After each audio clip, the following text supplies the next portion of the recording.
Now. Coming to you live from deep within an icy and very disorganized radioactive wasteland. We're the survivors of the alt-right apocalypse, once more wading into battle against the lying, absolutely lying Barbie zombie hordes with Rantzerker. Uh-oh. 2, 3, 4. Through 2, 3, 4. Home Depot dad would not approve of you being a lying, lazy 304. I am your host, Allison, and with me is Hannah and Brian. So we're going to be ranting with Hannah today, not Karen. And yeah, so let's should we just dive right in? I hate to tell you guys, it's more Manifestelle. More Manifestelle. You don't really hate I don't know Manifestelle, so this is, you guys get to see me learn about this person live. Hannah is a complete virgin to Manifestelle. To Manifestelle, yes. Yeah, so it's like it's a combination of reacting to Manifestelle, and then you get to see Hannah respond to this entity for the very first time. So it's like is this woman that we're seeing here her? Mm-hmm. Yes. Mm-hmm. This is she. Did she do that to her eyebrows on purpose? Yes. Oh, ow. Oh, I feel like this is already petty. Yeah. I'm sorry, but okay, guys. I have done nothing to my eyebrows. You can see the gray hairs. Like I have opinions about that. I hate that kind of. I didn't realize that Hannah was an eyebrow purist, but yeah. Yeah. Well, yeah. I never would have dated gals that did that to their face. Just to be. Yeah, this is petty, but why did she shove her head into a bucket of fried chicken before going on? No, it's not that. It's I mean, so here's what gets me about it, and I'm gonna be blunt about this. All right, there's trying to look nice, and then there's trying to look sculpted.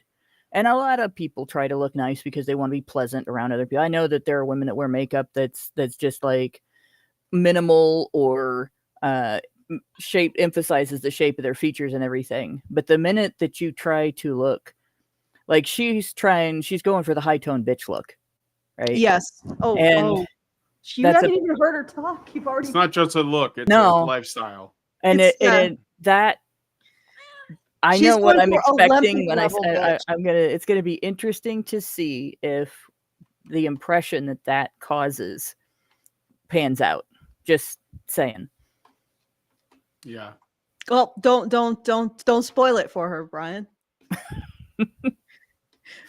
Based purely on physical presentation, Hannah has said that Manifestelle is going for, what was it? The high tone bitch look. The high tone bitch is that woman that walks in, sticks her tits out and walks in like she owns the place and bosses everybody around and is more important than everybody, and her opinion is more important than everybody, and whatever she's sympathetic to is more important than what you're sympathetic to. Yeah. Okay. Well, we'll find out if that is accurate. Place your bets, everyone. Before. Oh, okay. Yeah, go ahead, Brian. Go ahead. No, before we start, I'd like to do the things as we always do. If you want to support the show and support Mia too, she's the one. She's my little companion over here. Go to feedthebadger.com/support. We're not above using pussy to sell the show. Feedthebadger.com. Does this mean that I have to find my cat videos now and put them up? Yes, we'll put up some cat videos. Feedthebadger.com/support to support the show, and feedthebadger.com/justthetip if you want to send a tip and a message with that tip. Very best way to send us any kind of funds, any kind of extra funds, and also get your comment read. And it'll also live on in our Discord, so the patrons can look at it with their opera glasses and comment as well. So feedthebadger.com/justthetip to send us a tip and a comment.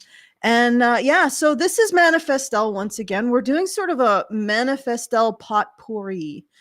So this going to be, we're going to attempt the longest Manifestelle response in HBR history. We are going to attempt 4 of her videos, all of which are requests by none other than the ineffable Richard Bier. And starting with her video on Home Depot Daddy. Dad. Oh, I thought we to watch this if you have daddy issues. That's Yeah, the, that's the Home Depot dad. Yeah. Yeah, that's the Home Depot Dad. So yeah. Yep. In which All she right. blames fatherless behavior on men. Men. Yes, Yeah. men. And She fascinating. also doesn't like the term fatherless behavior when it's directed at women. Probably because it's accurate. Well, yeah. It criticizes women accurately. That's why she doesn't like it. Women should never be criticized ever. So, all right. Should I play the intro and then jump into the bit about how this is actually misogyny when women have daddy issues? Or just Actually, jump into the part where she just basically blames misogyny. you know what? I think that if I can actually locate it, because my computer is not, my various tabs are not participating. I'm wondering if they actually. Wait, wrong computer. My God, that was really dumb. Okay, so I wanted to just read the summary of this, if I may, just to set the tone. All right. All right. In this episode of the Spoilt Girly Support Group podcast, host Manifestelle discusses the impact of lacking a father figure on women's self-esteem and boundaries. She addresses the misogynist notion of fatherless behavior and emphasizes that women should not be blamed for the actions of men. Manifestelle introduces the concept of the Home Depot dad as an archetype of a supportive father figure, encouraging women to envision how such a father would treat them and recognize their inherent value. The conversation culminates in a call for women to embrace their power and worth, shaping a future built on love and respect. So love and respect of what? Their worst selves, I guess. So Manifestelle is essentially saying that women should manifest the Home Depot dad in their own mind, which sort of is, it sounds a little bit like Guy Smiley's affirmations. It's going to be pretty meaningless. First of all, because one of the most important things that dads do is set boundaries. And I imagine this Home Depot dad that Manifestelle has manifested won't be setting any boundaries, won't be acting as an actual parental figure, telling Manifestelle, yeah, you look like crap. Don't wear that. Don't act like that. You're being your worst self instead of aiming to be your best self. Now, I'm pretty sure that Home Depot dad, I'm sure, maybe I'll be wrong. Home Depot dad is just going to sign off and kiss her ass on everything she does. Probably. All right. Let's find out. So, what do you want me to start with? You want me to Start go with right whatever up you to wanna the start. Home Depot dad? Because that's Sure. like later. Okay. The Home Depot dad. We'll go right here. But the Home Depot dad, okay? The Home Depot dad is the archetype of a dad who is always there for his children. He's the dad who builds things in the home, the dad who will drive to you no matter how far you are, the dad who will take you out of sketchy situations and situationships, the dad who treats you like Why would your dad do any of that? Like you want so essentially, actually, this is an interesting twist. I didn't predict this. So essentially, the Home Depot dad is the Victorian dad who has that much authority over your life. Well, it's not, though. She's not describing authority. She's describing ride or die. Mm. And I'm sorry, but if my dad had been ride or die, I'd be dead now. Like, my dad wasn't authoritarian, although I'm sure I had friends who really thought he was. But he was definitely not ride or die. Like, he gave me guidance. He did things like telling guys, no, my daughter's not coming out to meet you. She's not going out with you tonight. Go home. And he did that more than once, because when I was a teenager, I had shit for brains when it came, especially to dating for a while. And so what she's describing doesn't really, she thinks she's describing a good father, but there aren't really a lot of guys that are going to do that. Men are accountable. They recognize danger. They recognize dumb ideas, and they try to instill in their children, don't just do whatever you feel like. Evaluate your ideas to see if they're good ideas or bad ideas. And if they're bad ideas, especially if they're dumb ideas, don't do those things. Right? This is not what she's describing. Treats you like a princess. There's an example right there. So my grandfather treated me like a princess.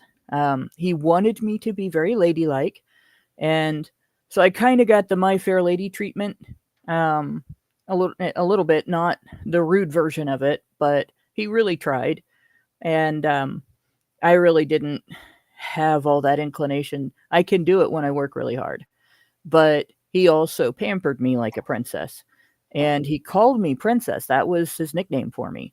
And my dad made sure that I was aware that in real life, in real kingdoms, real princesses have responsibilities, and they don't always get to decide to do everything they want. And they're actually responsible for all of the people around them because they have authority. And when you have authority, you're responsible for the people around you. It's, the whole with great power comes great responsibility talk, except without quoting Spider-Man. And I don't think that this woman understands any of that. What she's describing is a simp for a dad. She's describing an enabler. Yeah. Essentially. You're right. So essentially her father just comes by and cleans up her messes. Yeah. He's suggesting that maybe here's ways to not make that mess the next time. Yeah. Yeah. Okay. All right. So I think we got the picture here. Is there more to this particular? Shall we? There's a little bit more to the time code, like another 30 seconds or so. Good. Go ahead. Let's do it. Okay. Princess, like you have never known any other type of treatment because this is your dad. Okay, he's the dad who sets the bar so high that very few men can compare. The dad who just shows you through his actions. Oh, she just admitted something. How much you. Well, let me finish the clip here. Okay, but all right, just to, yeah. I don't think she's. I just want to let her loved finish. And can be loved, and it is such a privilege to have such a father. And like I said, we have zero control over who our parents are, who our fathers are. Like if we could choose, we would pick and choose the Home Depot dad package every single time. Okay.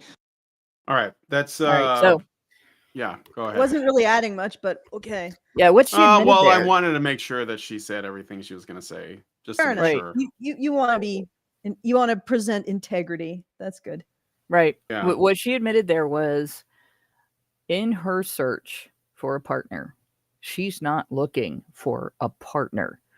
She's looking to replace her childhood daddy with her grown-up daddy. Honestly, when I listen to her, I can almost hear some Asian fathers screaming in the background. Well, it's not that. It's her childhood daddy image. Whatever her real dad was like, her childhood daddy image is daddy does everything for daughter. Whether it's daddy pampers daughter, daddy teaches daughter, daddy does everything right, daddy does everything wrong. When she's looking for a partner in adulthood, the way she described the Home Depot dad and then said he sets the bar so high that other men can't compare, she's describing a simp who enables her and who financially pampers her, who does everything to cater to her whims and wishes, who right, she's not looking for someone to mutually a role model about. Yeah. What, and even a role model like that would be a step up. She's looking for someone to serve her and to take the blame for everything that goes wrong in her life. It's a bit of a theme with Manifestelle. Yeah, but she's looking for somebody to be the responsible party in the relationship because she doesn't plan on doing that as part of her end of the relationship. Well, I can only imagine if she has an actual dad, one of two reactions I could imagine. Either he is just disgusted with her, or he's proud of her for making so much money off of idiots. Like, I mean, it depends on how much of an ethical core, if she has a dad.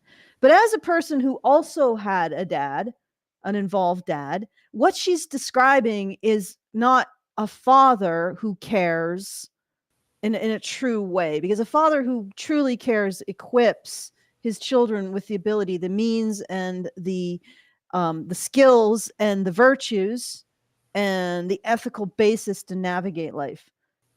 Why were you in situationships in the first place? Yeah. Is it because you are shooting, you're punching above your weight?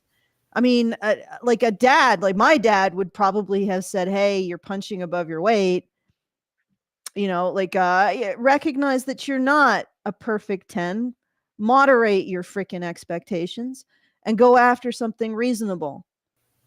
But he's also Dutch, so I mean, very blunt human being. But he wouldn't like. But the thing is that the more I get older, the more I realize how much that's been helpful in my life, to not be in love with the idea of myself, shall we say, and how that's actually helped me navigate the world in a much better way than a lot of the women that I see, because the women that I've seen who follow the Manifestelle path, as soon as they can no longer, like, they hit the wall and then they can no longer manufacture the image that they haven't, their lives crater. And it's interesting because a lot of the times it almost seems like they don't even recognize how isolated they are, how much they've pushed everyone away with their behavior. You know, and how they've missed every opportunity simply because of fear of missing out. If I actually grab onto this opportunity, oh, there could be something even better. I'm going to imagine this better thing, instead of just swallowing your pride and saying, this is mine, let's get on with it.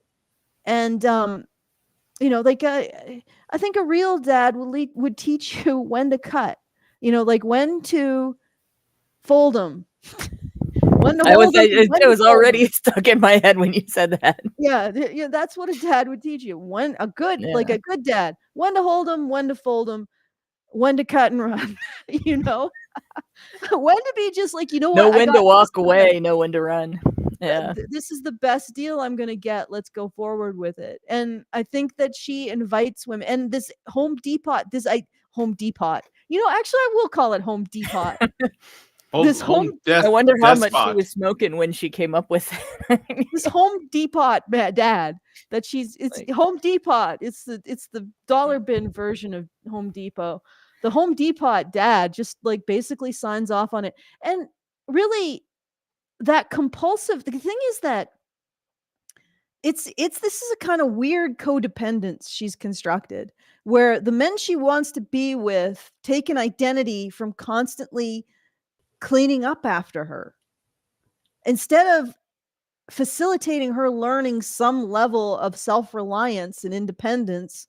She wants these men to do everything for her. But here's the thing: if you are a spoiled gourdy and you've constructed your entire mentality around men doing shit for you, what happens when you don't get a man? Because you're not going to. Like, this woman is not going to get you a man. She's just going to keep telling you that you are owed a man who's going to fix everything in your life.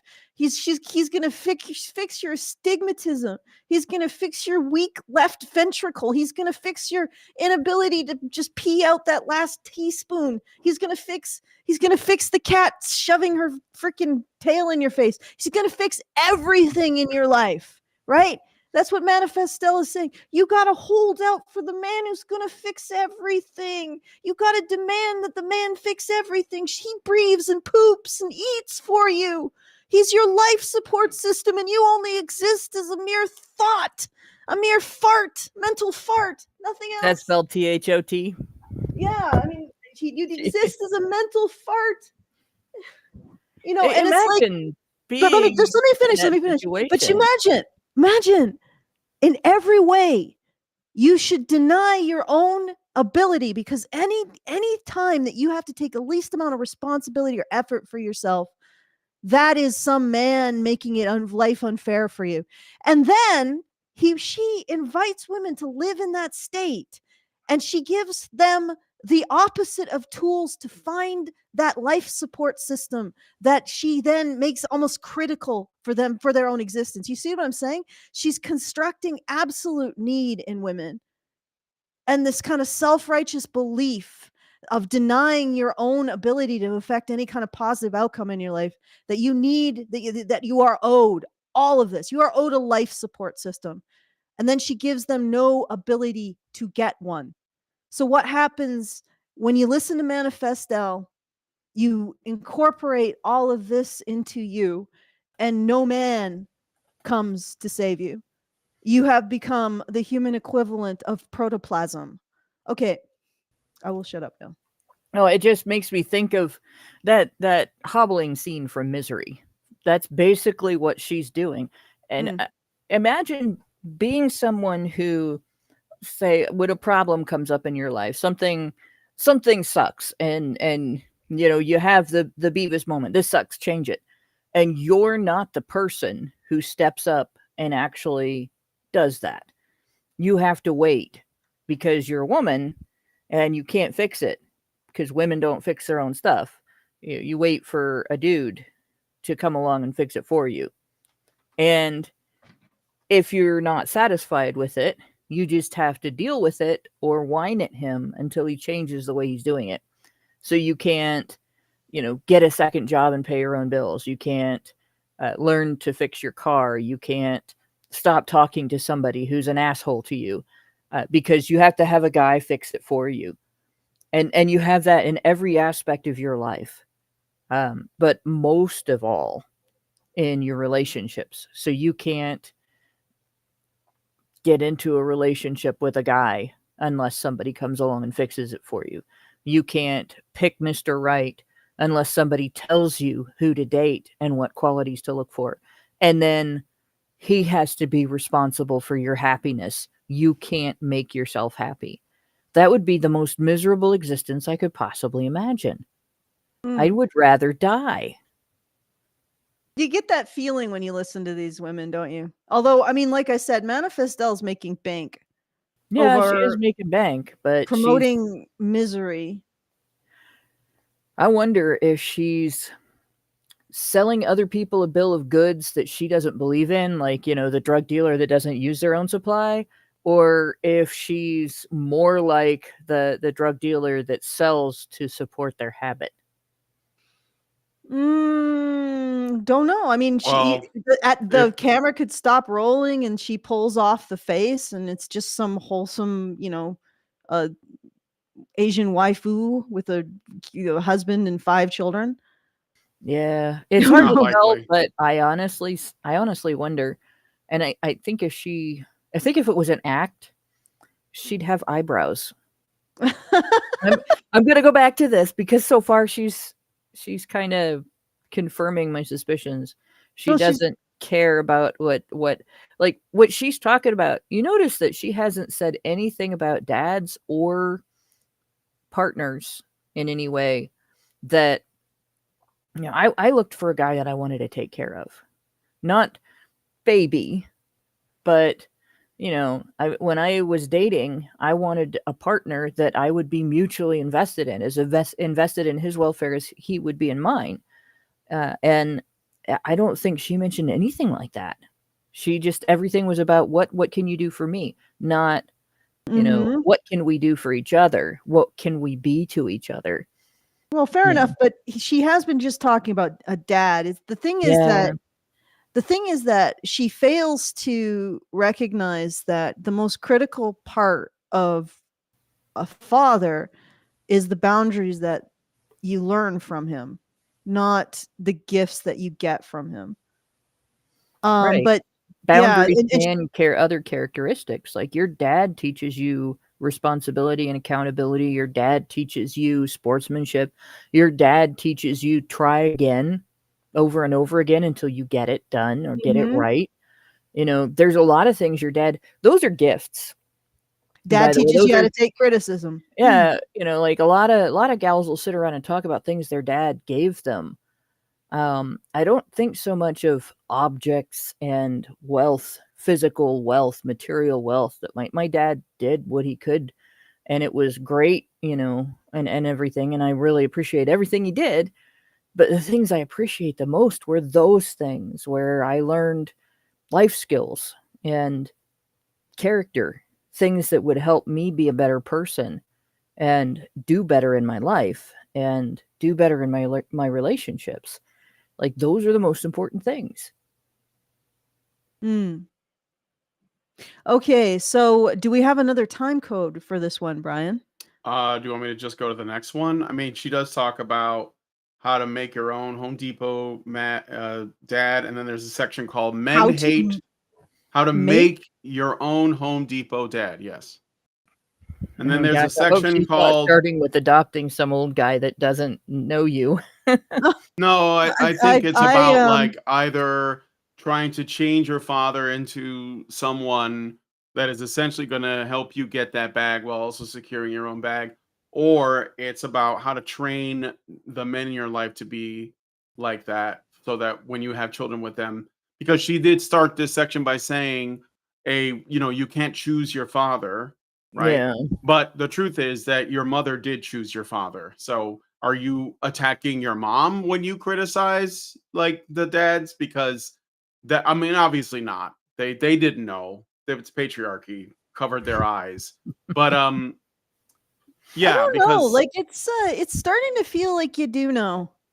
I mean, if the guy has 2 other baby mamas, you pretty much well, signed on to be the 3rd. Obviously, yes, obviously, but she won't do that. Instead, we're just going to say that, you know, deadbeat men are the problem, and not that women choose to sleep with deadbeat men or have kids with deadbeat men, but just the fact that they exist. And yet, when women reward deadbeat men by having kids with them, then other deadbeat men will be like, well, I guess we're just going to get laid now because they're not picking based on their values or whether or not they're going to stick around. They're picking based on fifis and like, oh, I like the way he makes me tingle. I'm going to have sex with him unprotected. And if I have a kid, I'll have the government cover it. There's no consequences. So Yeah, the women are creating the problem.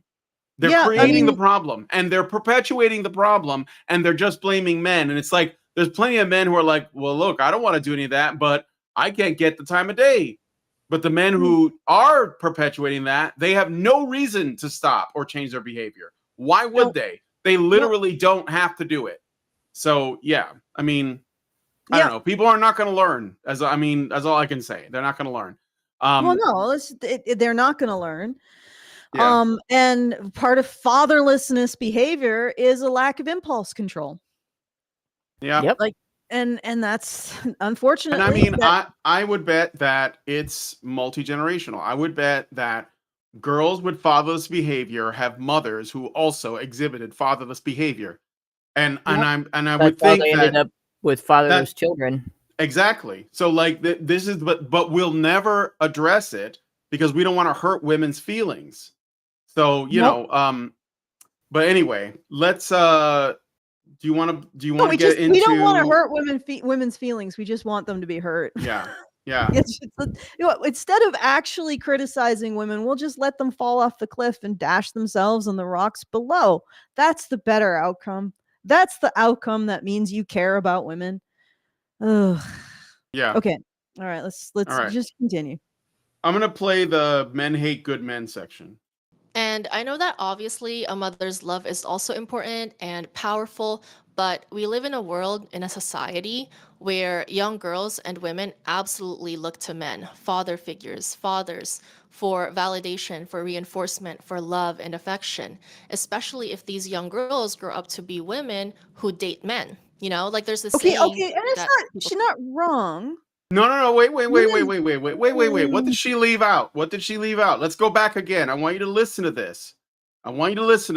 Okay? What is it she's expecting men are supposed to give to women? where young girls and women absolutely look to men, father figures, fathers, for validation, for reinforcement, for love and affection. So that's she it. didn't mention any kind of guidance, and that's the thing. Like I don't think I ever looked to my dad for validation. I looked to him for guidance, and sometimes that guidance came in the form of, "Okay, you got it now," but it's not, "You're a good person. You're the best. You're the smartest. You're the prettiest." Whatever, you know, women and girls look to their dads for validation about. It was, "I'm satisfied with what you've done," or "I'm particularly happy with what you've done. I'm glad that you got it." And I don't know, if you have to have validation from other people all the time, it's not a sign that you're trying to do the right thing. It's a sign that you're insecure. Yeah, Right? you're Mm. pathetic. It's a difference between, it's vanity, right? Mhm. It's a Yes. difference between taking satisfaction in a job well done because you know that the effect that the job was created to have is going to take place. And I always use the same thing when I talk about this: cleaning a toilet, right? Because people think about jobs that are prestigious and they think about jobs that are high paying and stuff. When you clean a toilet, like I clean toilets as part of my job, and I do it the absolute best I can. When I get done, it's clean, it's shiny, and it doesn't stink. It doesn't have germs all over it. The next person who sits down isn't going to be thinking, "Gosh, I wish I didn't have to do this here."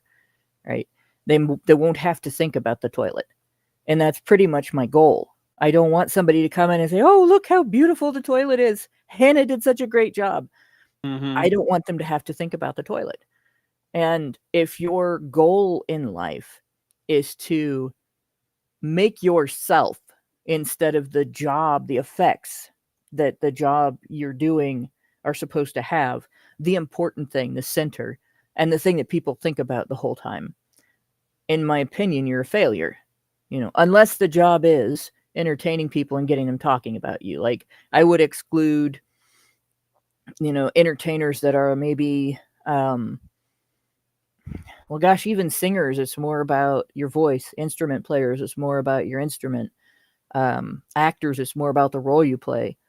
But the goal there you have to have that for PR, right? But for the most part, for most jobs, the goal is to have people be satisfied with what you did. And I think women miss out a lot on Mhm. that sense of satisfaction in their life. And they've replaced it with this narcissism where validation is important to them because they don't have that satisfaction, and it really holds them back. Right back to the misery uh, uh, cripple moment, where she breaks his leg or cuts it off or whatever. I didn't watch the movie because I had read part of the book, and it's one of the few books I couldn't stomach. Yeah. Yeah. Yeah, you're Misery right. is literally like what Tumblrinas that rewrite books that they Yeah. like. That's literally the main villain of that story.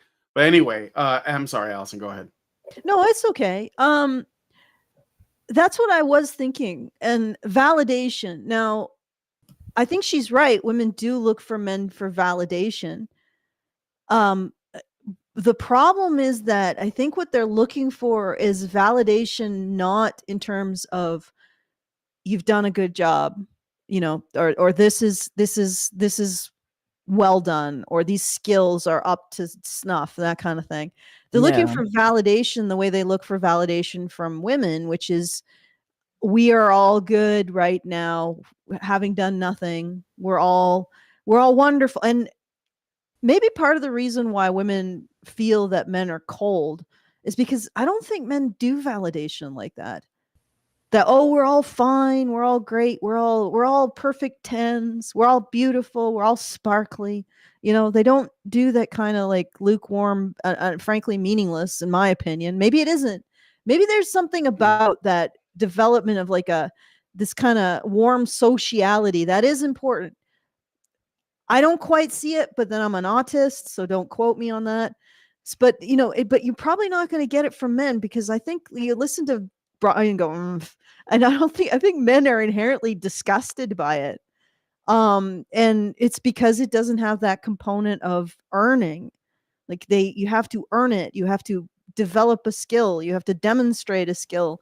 You have to be good at something to have earned that sense of personal worth. And it's like, when we look at this woman, you have to realize that that entire avenue for developing personal worth is gone for her, like gone. And the other thing is that she relies for personal worth on a source that will inevitably fail her. That's why we call it hitting the wall, right? She will at one point have no source of personal worth, and she will have constructed a persona very much reliant on it, very much about denying learning any kind of self-reliance. So, and that's the thing, like, you base your personal worth on this kind of fatuous praise. You get that fatuous praise because you are attractive and young and you're a woman. When that ends, what's left, right? And she is encouraging women to only base their self-worth on this kind of fatuous praise and what they can get men to do for them, not what they can do for themselves. So when they hit that moment when it no longer works, what then? And she doesn't, like, she either, maybe she does recognize this and she actually develops that secondary engine secretly without telling her viewership about it, but that makes her effectively a con artist, right? Or she hasn't developed that second engine. But what then? What happens when Manifestelle looks like an Asian grandma? All right. And she has developed no skills, no abilities, no virtues, no wisdom, nothing.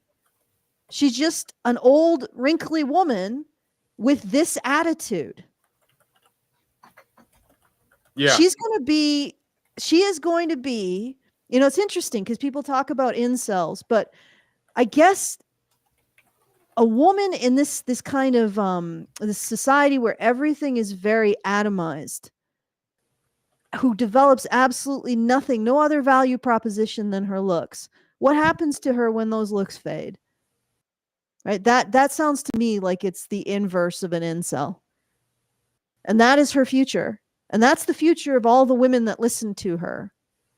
That's your future. You're going to be alone, you're going to be ugly, and you're going to have nothing. And you will have pushed away everyone in your life, including the women. All right. All right, I got a super chow from Zeranx for $5. He says, if women receive guidance, does it look like said guidance took? I keep remarking about how much worse so many women are compared to the girls they used to be when they would be grounded or lose privileges. It's like they bided their time to when they aren't held by the rules of their fathers. That may be because they didn't have dads. Or it may be because their moms undermine their dads. And there's two ways that I see that happening among other women. And I've seen it happening growing up as a kid among the mothers of my friends. You know, like my mom, if my dad put his foot down on something, if I went whining to my mom, she would add a punishment on top of that for me trying to go behind his back. You know, your dad told you this. You tried to come and turn me against your father on this. No, now you're going to, you know, scrub the kitchen floor. Like you cannot do that. And there are a lot of times where women will just treat their husband like he's too harsh. You know, your punishment's too harsh. You don't do that in front of your kid. If you really disagree with them and you have something to say, you wait until the kids are away and you ask questions and make suggestions, and then you let it stand. If he doesn't change his mind, you let it stand. Because if you don't, you teach your daughter that authority doesn't matter, and that when she encounters consequences for her actions, there's going to be a rescue. And it's really a bad thing to teach a kid. And you know, like, you can't do that to a girl if you want her to grow up and be able to live her life without essentially facing a bunch of consequences that she can't escape. because she expects to be able to escape them and does stupid things. It's really dangerous to do that, and it's like, I noticed somebody in one of our chats talking about, his daughters are his heroes. And the first thing I thought is, God, I hope they're adults. And it looks like they are, because one's an ER nurse and the other one started her own business. So, okay, you can call them that as adults. That's one thing. But when you say that to your 6-year-old who hasn't done anything yet, what you're telling her is she doesn't have to have any character in order to get credit for having character. She doesn't have to learn math in order to get an A in math. She doesn't have to, become a nice person in order for people to have to treat her like she's a nice person. You can be somebody's hero without doing anything heroic. And therefore, you don't have to put in any effort. And it's the worst thing you can teach a girl, because you teach a boy that as he's growing up, the world outside of your home is going to knock him on his ass enough times. He's still going to learn the right lesson. But if you teach a girl that, every time the world outside tries to do that to her, she's going to get somebody else in trouble for it. And so she's going to run around as a bull in a china shop in other people's lives, and she will never learn. And she will make herself miserable, and then she will make everyone else around her miserable, and then she will get to be my age, and she'll be single, have no children, have 27 cats, and wonder why she's not happy. Yep. Most freest generation of women in human history, most miserable generation of women in human history. We freed women. We forgot to tell them that you need to take responsibility for your own choices, because you're the only one who can. All right. So you know what? I just put this Natty Gaddafi in like a timeout. Why? She's being very insulting. And for some reason, YouTube just deleted her messages, which was really unintentional. I don't know why the YouTube would do that. Why not just allow your people to moderate, but not delete their messages? Yeah, I suppose it's a blanket thing. They assume if you stop somebody from commenting, they must have said something really inappropriate. But okay, all right. So all right, I got another super chow from Urashima, who gave us $10 and said, "Hey, finally a stream I can catch live. Too bad it's about this absolute waste of perfectly good carbon atoms. I wonder what her relationship status is." We don't know, but we assume that she does have a man. So again, I wouldn't. Why do we assume that? Well, I wouldn't assume that, but if she does, I would wonder if she's emotionally abusing him.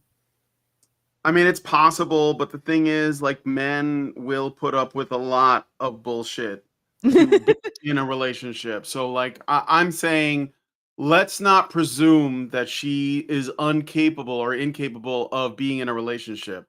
Like, we don't know. We can only speculate. So, what I'm saying is, she might be.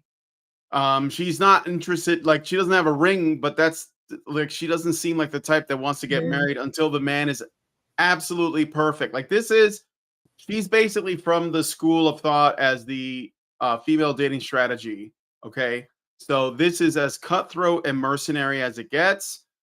This doesn't mean that she doesn't have a man, because there is a simp born every minute, and she's probably got more than one man. She's probably got orbiters taking her out on dates, buying her stuff, treating her to the town. And of course, they think that she's the prize because she has so many options and they want to win. So that's possible. So let's not engage in, I guess, like, speculative, assumptions about her, like, being alone and angry and gonna end up with cats, because honestly, evil people win all the time. So she could end up married with a bunch of kids and have a really great life and just be this absolute bitch too. I mean, it's entirely possible. So do not underestimate simps.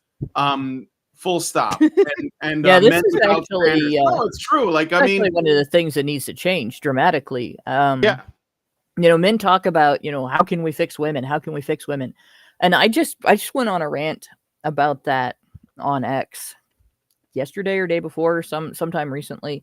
You can't fix women. Okay, women's problems are not caused by external factors. Women's problems are internal. Women are safety net addicted, and they are entitlement addicted. And a lot of it is that, they haven't ever learned to be different than that. A lot of them have never grown up. They've never matured. Maybe they didn't have the upbringing that you had. In fact, if you're male, they definitely had nothing like the upbringing that you had. And they don't have any reason to understand life the way that you understand life.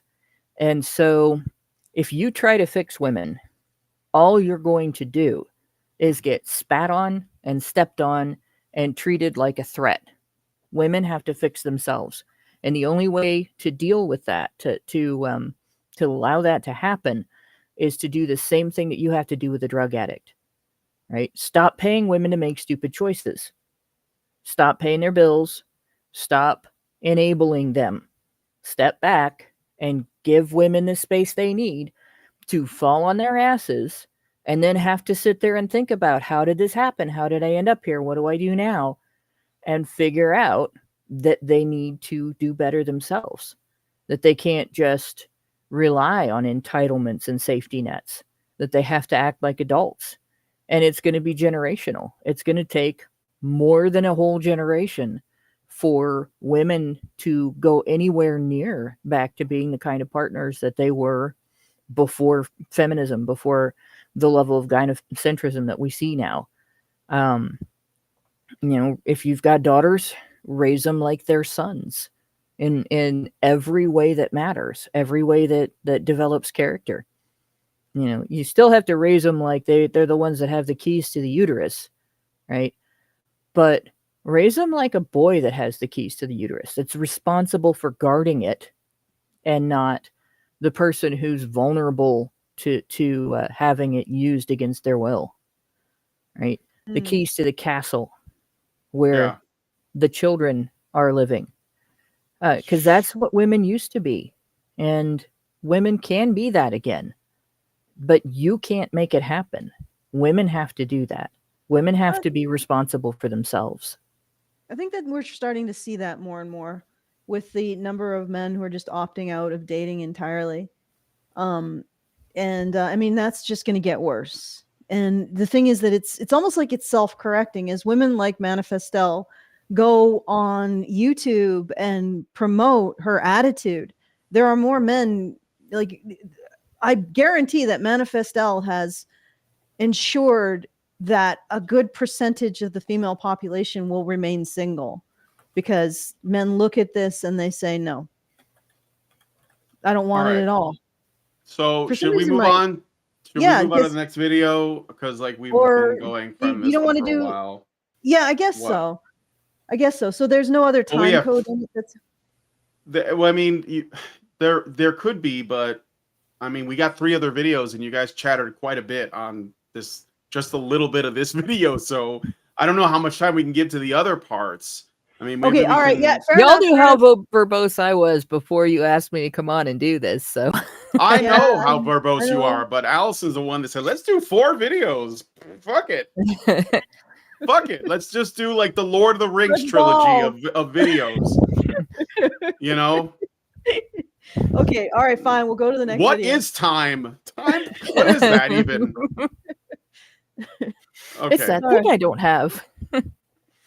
Okay, so next one, let me pull it up. So we got women's wholesome obsession with sex workers. The village disappeared. Now what?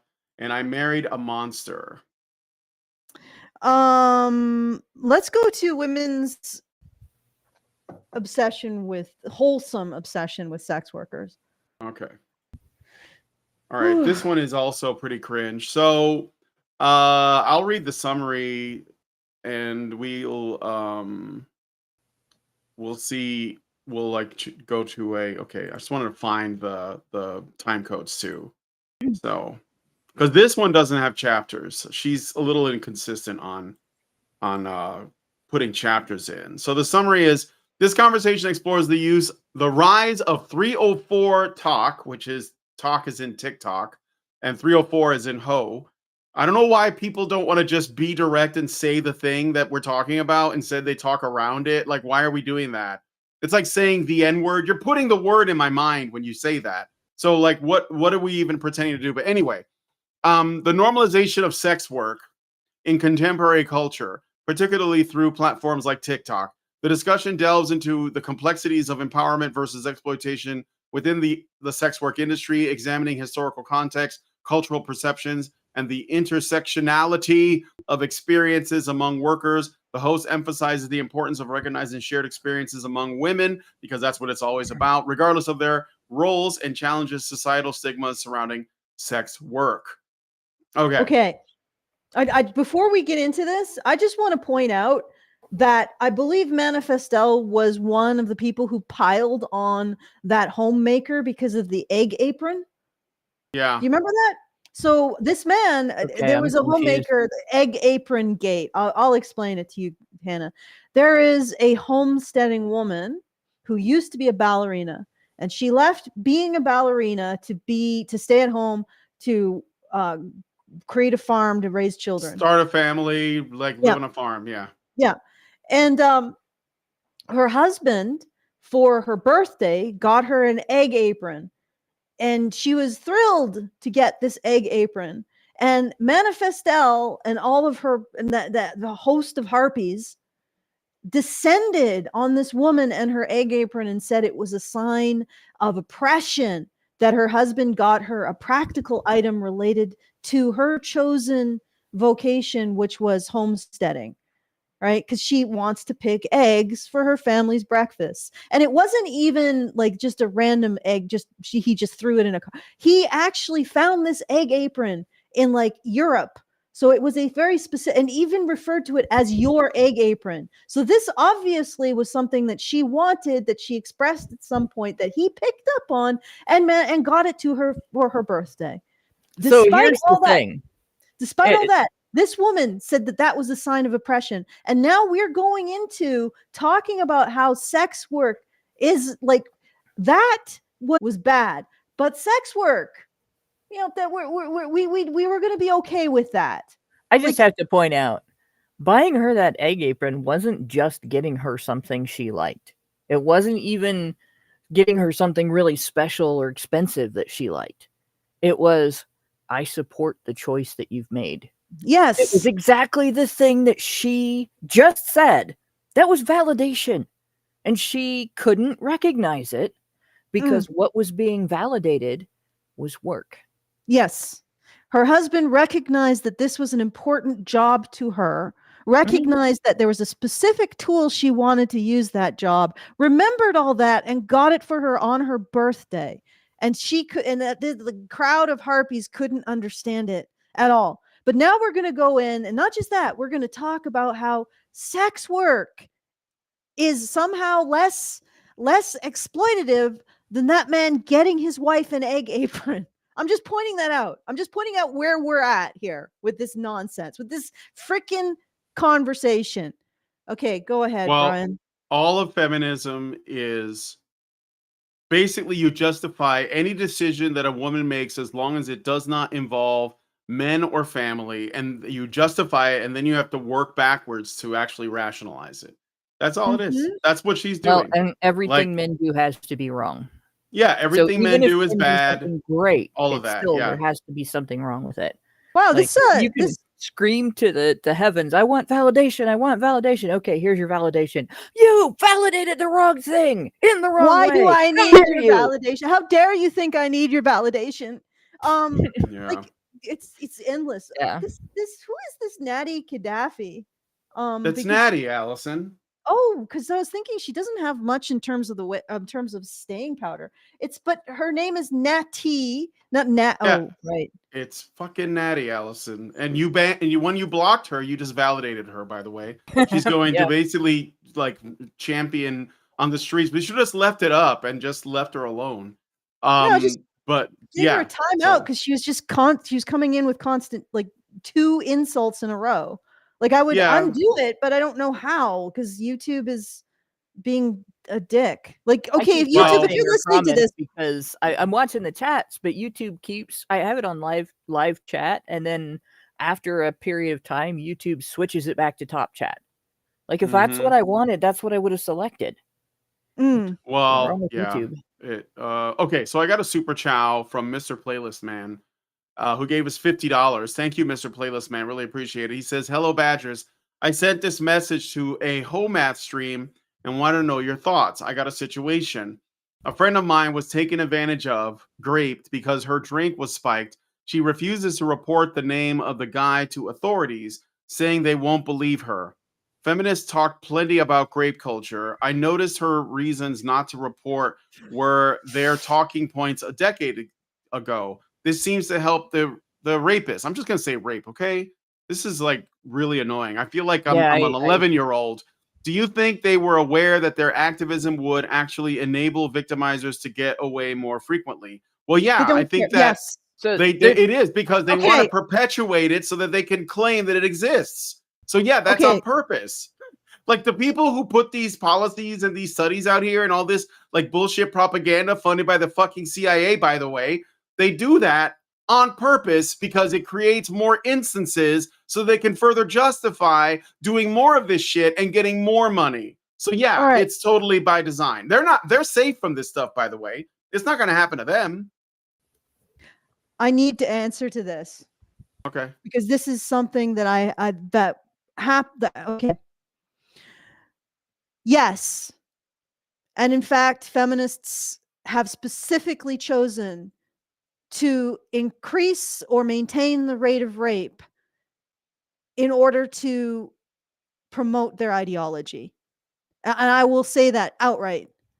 There was a time in the 80s where the work into this field was more in psychology and sociology. It wasn't dominated by feminists.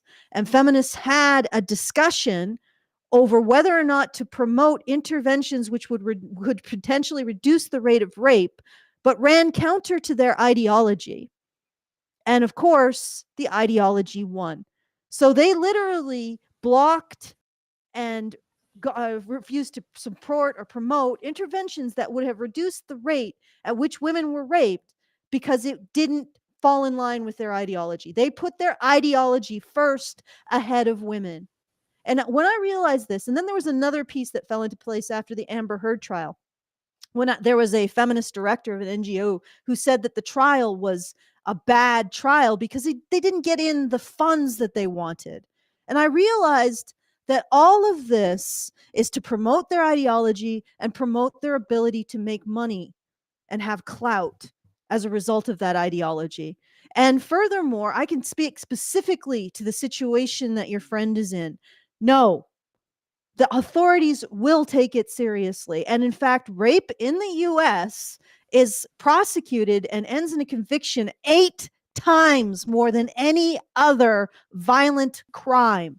8 times. So other violent crimes end in conviction 2%. In the process is difficult, right? It's not going to be easy. And maybe that's one of the things that are pushing her away. But the idea that she is not going to get a conviction is ridiculous. Of course, the window has closed to find out whether or not she was indeed subject to a date rape drug. So it's going to be difficult now. But the idea that women cannot get convictions for sexual assault is an unbelievably nasty feminist fiction. If you report and if it is credible and if it is actually a crime, you are more likely to get a conviction for sexual assault than any other crime in the UK and in the US. Bam. So don't listen to the feminists. Do indeed report it, and do not listen to any men who say, "Oh, well, I'm just doing what all men do." No, bullshit. Rapists know what they are. They are specifically looking for rape. If you don't want to do it for yourself, do it for the next woman or man, because a lot of rapists are indiscriminate, right? So this is pernicious bullshit. The feminists, in their pursuit of power and money, have made the world worse for women. And that just blew my flipping mind when I realized it. I'm like, it's one thing for feminists not to advocate for men. Yeah, I think it's horrible, of course, because I am a men's issues advocate. But at the same time, if they want to specialize, so be it. But then I realized the only reason why they specialize in women is because women make a tasty steak when they're slaughtered. That's it. They specialize in women because women make money for them. They're freaking madams, pimps. It's unfreaking believable. And that the idea that they don't even care about women. All right, fine. They don't care about men. That's par for the course. But they don't even care about women. They use women and women's causes to make money for themselves. Okay. Sorry. All right. This So I is also really have something to say Sorry. about this, and it's probably not going to be very popular, but there have been a couple of studies into the whole date rape drug phenomenon, and the overwhelming majority of the time, when a gal thinks that she has been subjected to a date rape drug, she actually just drank more than she realized or paid Yeah. attention to, and did something she shouldn't have done, and is now blaming it on a guy. And it's not that it's wise to have sex with somebody who's been drinking. And it's frankly, I wouldn't advise hookup culture at all. But don't, unless you really know, like somebody saw this girl get drugged, and then somebody else, another witness can attest to the fact that the rape happened and that it was somebody taking advantage of her being incapacitated. Because if you had the experience that I have, like I grew up in an area where drinking was very frequent and common among young people. Like you've heard probably of the Steubenville case from back in 2012 where Anonymous got involved. I grew up in Northwest Ohio, not Northeast Ohio, but that whole area of the state, and probably the southern part of the state as well, it's very largely a teen drinking culture and has been for decades. And I've seen lots of gals who will have a few beers or several and then grab the nearest guy by the shirt, drag him off to another room and fuck him. And I hate to be that blunt, but that's the fact. And, some of the gals I went to college with behaved that way for a few years and then took gender studies and then came out of it and went, oh my God, I've been raped like 37 times. No, you haven't. If it was your idea and you grabbed that guy by the shirt and dragged him off into a room and fucked him, he didn't do something to you. Your actions still matter even if you're drunk. That's not just a standard that applies to men. So I don't want to hear this chick is a victim until there's evidence. And if she took measures to avoid the evidence, waited until it was too late, refused to go to the cops, to me that indicates that the evidence doesn't support what she's saying. And I don't know your friend. You know your friend. You know whether you can trust her or not. And I don't. But I do know that most of the gals that I have had experience with, I wouldn't believe them if they told me that story. I would think maybe they believed it, but it might not necessarily be true. And a lot of times they believe it because, like Allison talked about, that's that narrative that feminists give them. But they don't necessarily believe it because that's what happened.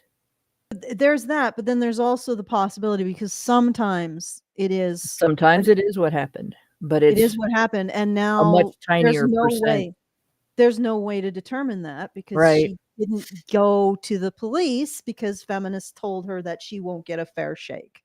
Yeah, just from my perspective, in an unknown case, like say I know absolutely nothing else about the case. I know nothing about the gal. I know nothing about the people involved.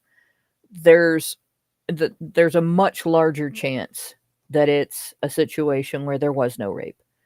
And, maybe there wasn't even any sex.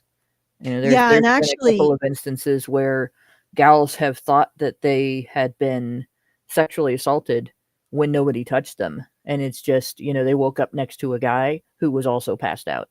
So Mr. Playlist Man has sent a few more super chows. Maybe we should read them. I'd like to read those. Okay. So Mr. Playlist Man sent a super chat for 10 and said, sent a super chow. Appreciate you guys. That was the one we just read and responded to. And then he sent another super chat that says, thanks, Allison. I tried to make the same arguments with helping / saving the next victim, but she couldn't bring herself to go, and our relationship ended because of it. Well, that sounds like she doesn't really care about other victims then, because I Well, mean, what at the very least you should report based on the fact that you don't want this person to harm somebody else in the future. But if you don't report because feminists are convinced, they've convinced you that it's pointless, that seems like you are so concerned that you'll look bad because you may have, you know, filed a report pointlessly, which is basically just you protecting your own ego instead of protecting somebody else, assuming that this is all legit and you're not just full of shit, or you have not somehow convinced yourself that something happened that may not have happened. I don't know. I mean, I'm just saying at the end of the day, put your ego aside and do the right thing. That's what you have to do. If you don't do that, then I don't have a lot of sympathy. So anyway, then he gives another super chat for 5 and says, for context, she used to be an ex and it happened 2 months after I moved out. Okay, thank you for that. I don't know if there's anything else here. Super Chow. No, I So read she everything. went to her ex and said, "Oh, I was raped." That's what that sounds like.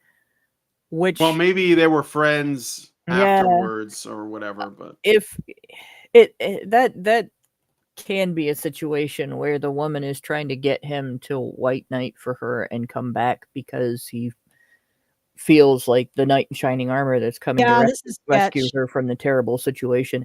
This is It's not sketch. always the thing. Like sometimes that can still be legitimate, you know, if you stayed friends and, you know, you were, but there's another aspect to this that I'm going to point out. So feminists have been saying for at least 70 years that girls who go get drunk at parties, this happens to them and nobody cares. All right. So when I was growing up and I was in school, even though I was stupid about which guys I dated, I didn't go get drunk at parties. Right. I hung out with gals that did. And I even went to a couple of parties, but I didn't go get drunk at parties. And I didn't go as a single gal either, because, you know, you get told that you go get drunk at a party, this might happen to you. If you don't want that to happen to you, then you don't go get drunk at a party. That's if you know you're at risk. Just like if I thought a high percentage of people who got on a bicycle broke their neck, I'd never ride a bicycle. I don't ride a motorcycle because of the number of accidents that happen with motorcycles that are fatal.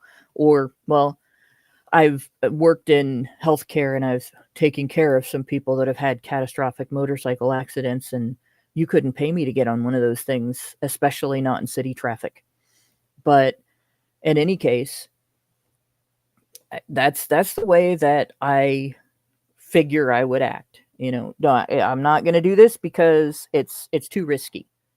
So when women hear all their lives, if you go into this environment and you behave this specific way, it creates a high risk that you're going to get hurt.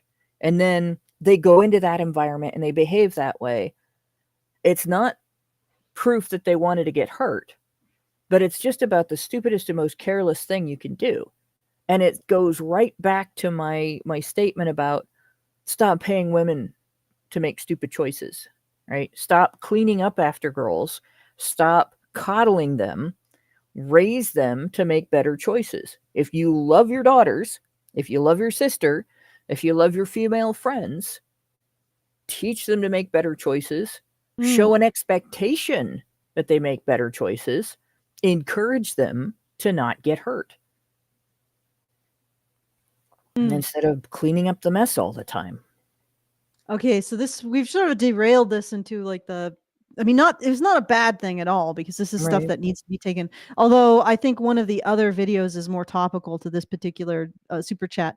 I think that what's happening, Mr. Playlist Man, is a little sketch. I'm not. What I'm actually curious what Homath said about it. If you want, you can just send a message in the chat window. I think we should finish off this video because we're gonna be here forever. Okay, so All right. this is about the sex work. So she is basically saying women who are not sex workers, and she includes herself in this, are just like all about this 304 talk where sex workers talk about like how, you know, how much money they're making and stuff like that. So And I think we are getting to the part of awakening where we are seeing that as women, we are no different than the quote unquote 304s who participate in S work or FS work. Because under patriarchy, we are all women, we are all housewives, and we are all S workers. In a world where, in general, men sexualize women at every interaction, it goes to show that Actually, these interactions with Manifestelle, men. you can solve this problem easily. Just pay for the man. Yeah. Just pay for the man's time. Have a house husband. You know, get yourself a younger man who will appreciate you paying for his hobbies and his food, you know, and his entertainment. There, now you're not a sex worker. I'm guessing yeah, you but don't but like she that. doesn't want to fix any problems. But That's she not doesn't what this want. is about. She's not going to tolerate the fix. She doesn't recognize the agency in the situation. All right. Men don't sexualize women. Very, very, very few men in the world ever sexualize women. Men respond when women sexualize themselves. Women sexualize themselves all the time, right? It's a constant process, and some of it's instinctive, and some of it's a response to liking the attention they get, right? And some of it is just women like sex too, and women should be allowed to make those choices for themselves, all right? But if you're going to make those choices for yourself, you don't get to blame somebody else when you don't like the outcome. So if you're not cut out to be a sex worker, don't complain when you act like a sex worker and you get treated like a sex worker, right? And then at the same time, if you're not a sex worker and you're living vicariously through one, oh, look at all the attention this woman gets. I would love to have that same attention. I don't have the constitution or the stoicism to do that job and get that attention and enjoy that reward. I would be miserable. And that's like, I wouldn't want to do that job. I would be miserable. Okay. So I haven't tried it, and I'm not obsessed with doing that job because of that. I think most people are not cut out to do that job.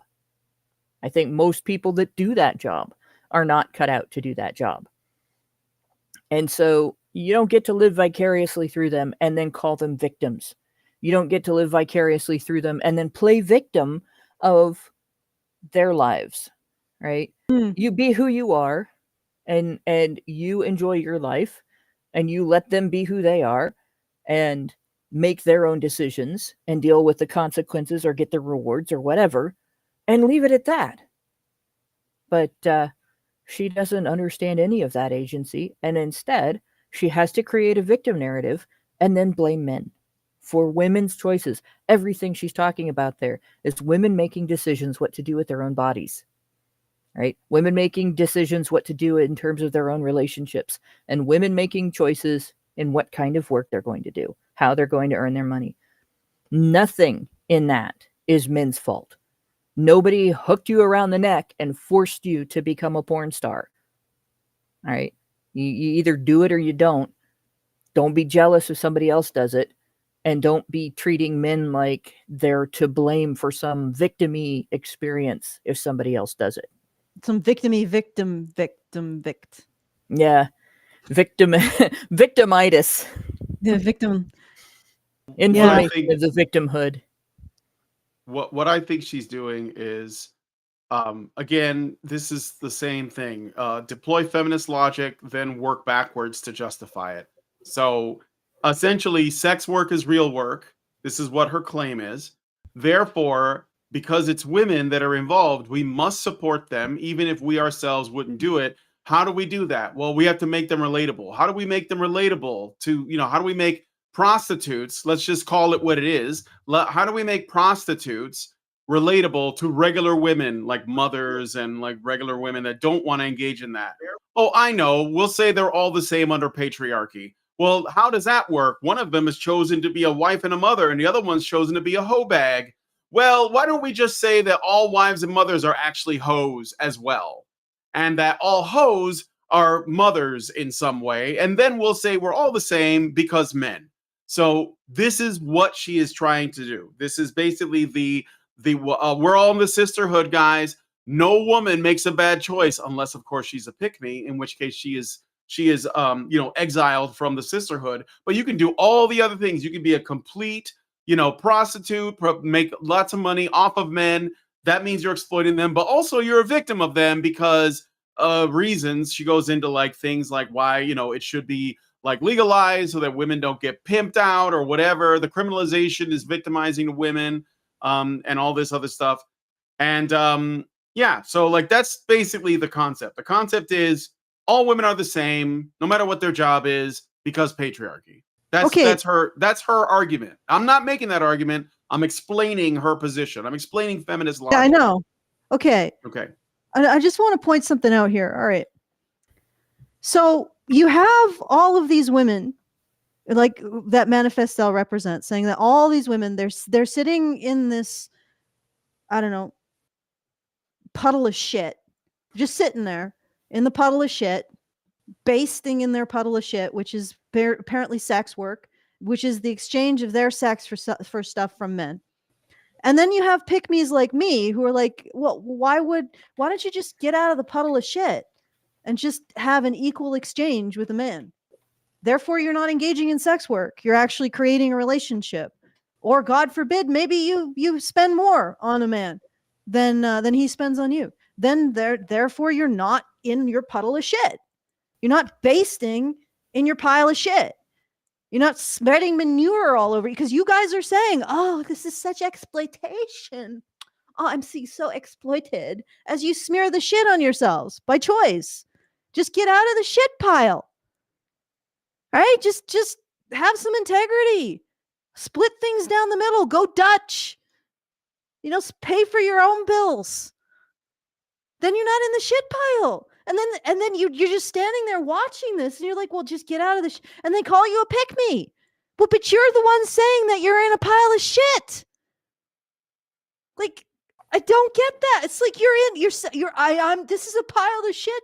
It's so horrible that I can't believe I'm just in this shit. So just get out of it then. Like, you're saying, oh, it's so exploitative. Well, then just don't engage with men in that way. I'm pretty sure you can find a man who's happy to just go Dutch. Just split everything 50-50, and then you're not a sex worker. The end. Get out of your pile of shit. And that's and then they just sit there in their pile of shit and call me a pick-me for choosing not to get in the pile of shit that they say is a pile of shit. I don't understand this behavior. Perhaps I had too much testosterone in the womb. I think that's probably what's going on here. Well, you weren't raised to make the mistakes that would make someone believe that this behavior is understandable. And with her, it's even worse because she's not in the pile of shit. She's pointing to women who are doing a job that she doesn't do and assuming that for them, it's being in a pile of shit. But you don't know that. Some women get very upset if you accuse them of being victimized because they are, and it is an accusation, by the way, because they're sex workers. Some women will tell you that they do that job because they like the attention and they're exhibitionists and they make money at it, and then they consider it a win-win. And that's their business. It doesn't matter whether other people approve of it or not. It's a transaction between them and the people who buy their services or products or whatever. And that goes across porn, that goes across actual intimacy, that everything. I've run into that with escorts that I've talked to. I've run into that with women who are porn stars. I've run into that with women who think of their commitments as more artistic. And it's not a matter, in regard to what she's talking about. It matters not. right? What matters is she's defining their experience for them based on her sensibilities. Oh, these poor women that are stuck doing this. And so she's not making them relatable. She's refusing to relate to them and relating instead to what she's comfortable relating to, and then bending her perception of them around it. And it'd be similar to, how communists treat retail workers. And when I've had conversations with communists about my time in retail, because I have about 25 years in retail before I went back into healthcare, and a lot of it was unpleasant, and a lot of it was pleasant. But I've had people try to convince me that whole time I was getting paid to do a job that I went and applied for so that I could work in that environment and make that money, that I was enslaved. Nobody chained me to the cash register or the turbo chef oven, and the various other things. That nobody chained me to that. Nobody came to my house, dragged me out of my bed, said, get over to this gas station and wait on these people. Right? I went in and did that by choice, and then get called a slave. That's very demeaning. And I would never do that to people who are in sex work either. If they want out and they don't like it, there are lots of organizations out there to help. And if they remain in and they like the job and they want to do it, it would be really arrogant to turn around and say, well, these people are victims, and they just don't realize it. They're enslaved. They're making choices. Stop belittling them like that. And this woman is belittling other women for not womaning right. And she doesn't even realize it. Well, that maybe not. Or maybe she does. Maybe this is like 5D Manifestelle chess. I don't know. I don't think she's stupid. I think she knows she's lying. Yeah, I don't get the sense that she's stupid either. No. But it's just really, if you don't want to be a sex worker, if you don't want to extort stuff from men, just deal with them honestly. And I guarantee not only the thing is that what's keeping them in the shit pile is their own choice. And if they ever chose to say, hey, you know what? I stink of shit. Maybe I'll get out and wash myself off and just deal fairly with men. We'll just split it down the middle. If we jibe, then we'll try to start a life, make it easy. And they would probably get a man much quicker than basting in a pile of pig shit will get them a man. No offense, ladies, just have you considered not doing that? And so I can't see how men are applying the pig shit pressure for women. I just don't see it. But anyway, is there another good time code in this one? Well, let me see. So 3 she goes to the history of sex work. I don't think it really matters much. Let's go to the intersectionality. That's like let's get into the real commie gobbledygook. Yeah. 1140, maybe right about here. And broader reach. And so this history section gets us into the debate of whether S work is empowering or exploitative. And honestly, it's complicated. People who argue It's a that false S work is dichotomy, empowering actually. point to Something doesn't have to be empowering because it's not exploitative. It could be just neither, right? It's like asking if working as a sewer maintenance worker is empowering or exploitative. It's a job. Yeah. All right, let's keep going. to these reasons.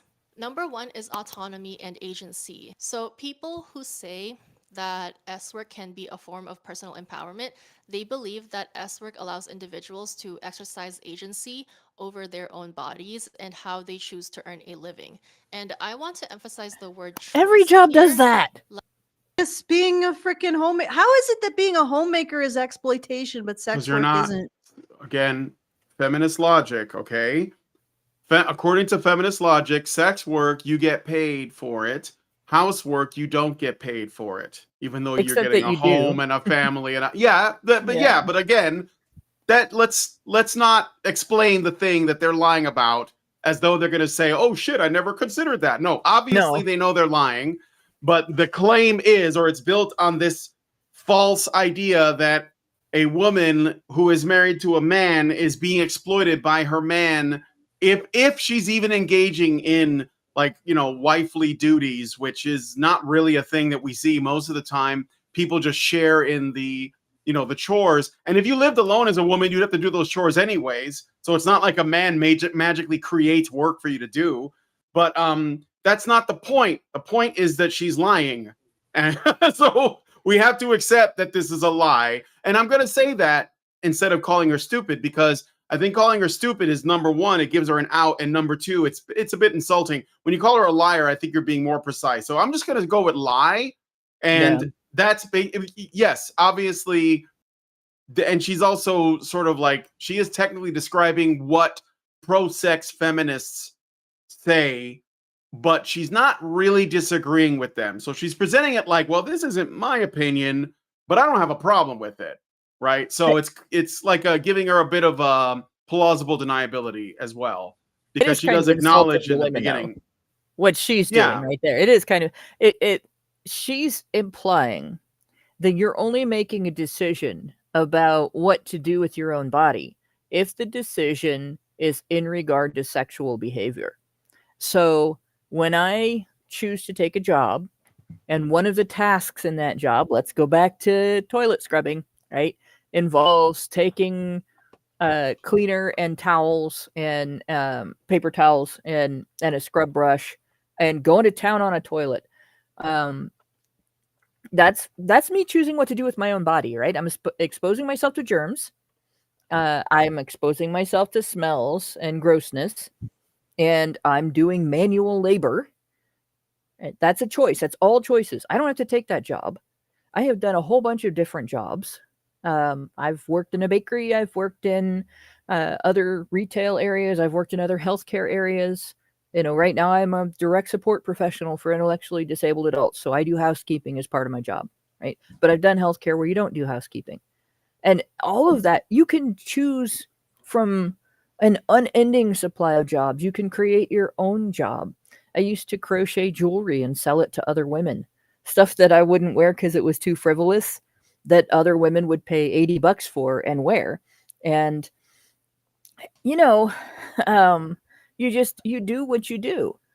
And you make those choices. Every single one of those things is a choice what to do with your own body. But feminists only talk about it that way when they're talking about sex. So they're elevating sex and separating sex out as a thing that when women make those choices, there's somehow much more agency or empowerment or whatever they want to call it. Or exploitation. Or exploitation at the other end of it, that it's not a choice when they do that, right? If I choose to do a job where I'm scrubbing toilets as opposed to a job where I was giving blowjobs, that's a choice, but the other one isn't, right? And it's just compartmentalism for the sake of justifying attitudes and behaviors that are maybe not otherwise justifiable. I think that they understand their value proposition. They understand that their sexuality is their value proposition. And they're just going to lean into it as much as possible. I think they're also coom-brained. Let's be honest. Yeah. This is a lot of coom-brain bullshit. The thing is that women's coom brain doesn't look like men's coom brain. Women's coom brain is true crime. Women's coom brain is grape. It's this obsession with their sexuality. Rapey romance novels. Yes. Yeah. So this is a combination of these women do not conceive, and this is fatherlessness behavior. They don't conceive of having a value. outside of their sexuality. I mean, that really, let's get it down to it. A father is a man who models you developing a value outside of your sex, because he doesn't value you for that, for obvious reasons. And he helps you to learn how your actions relate to your value. Okay, that's literally what fathers do. So this is fatherless behavior, is this belief, this reducing everything back to sex, reducing everything back to your sexual value or your loss of sexual value. Fatherlessness behavior, your inability to recognize your value in terms of your actions. Fatherlessness behavior. So, like, that's why I wanted to start with the home depot dad a theory that the Home Depot, her perfect dad, validates everything about her and cleans up all of her messes, but does not teach her to value herself through her actions. Because if she had that conception, or if she wasn't lying about the existence of that conception, she wouldn't be reducing everything down to sex work, and feminists wouldn't be reducing everything down to sex work, everything down to women's sexual value. Which, half of a woman's life, she has none. What's she Yeah. gonna do then? Right? Like, it's like, does your life just cease to, like, that's it? Menopause, you're over?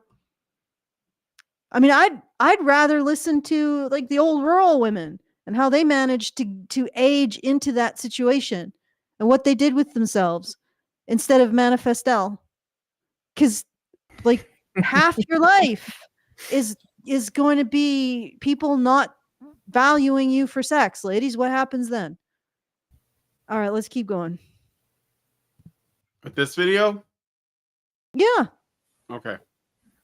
Like, that'll come up later. The second reason is being able to challenge social norms as a form of empowerment. Like, S work. Okay, I'm sorry. I'm going to make you stop there just for a minute. All right. So, challenging social norms. They talk about challenging social norms all the time. Feminists, oh, we got to challenge social. Why? A lot of things become social norms because they make people's lives better. Like, it's a social norm. It's not a law, it's not a rule, but it's a social norm that in countries where when you drive your car, you drive on the right side of the road.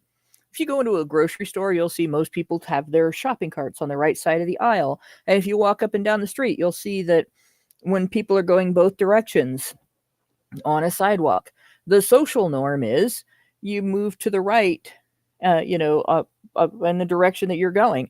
And a lot of times that's just so that you're not running over each other, being rude to each other, getting into conflicts with each other over this is my space, this is your space, and so on.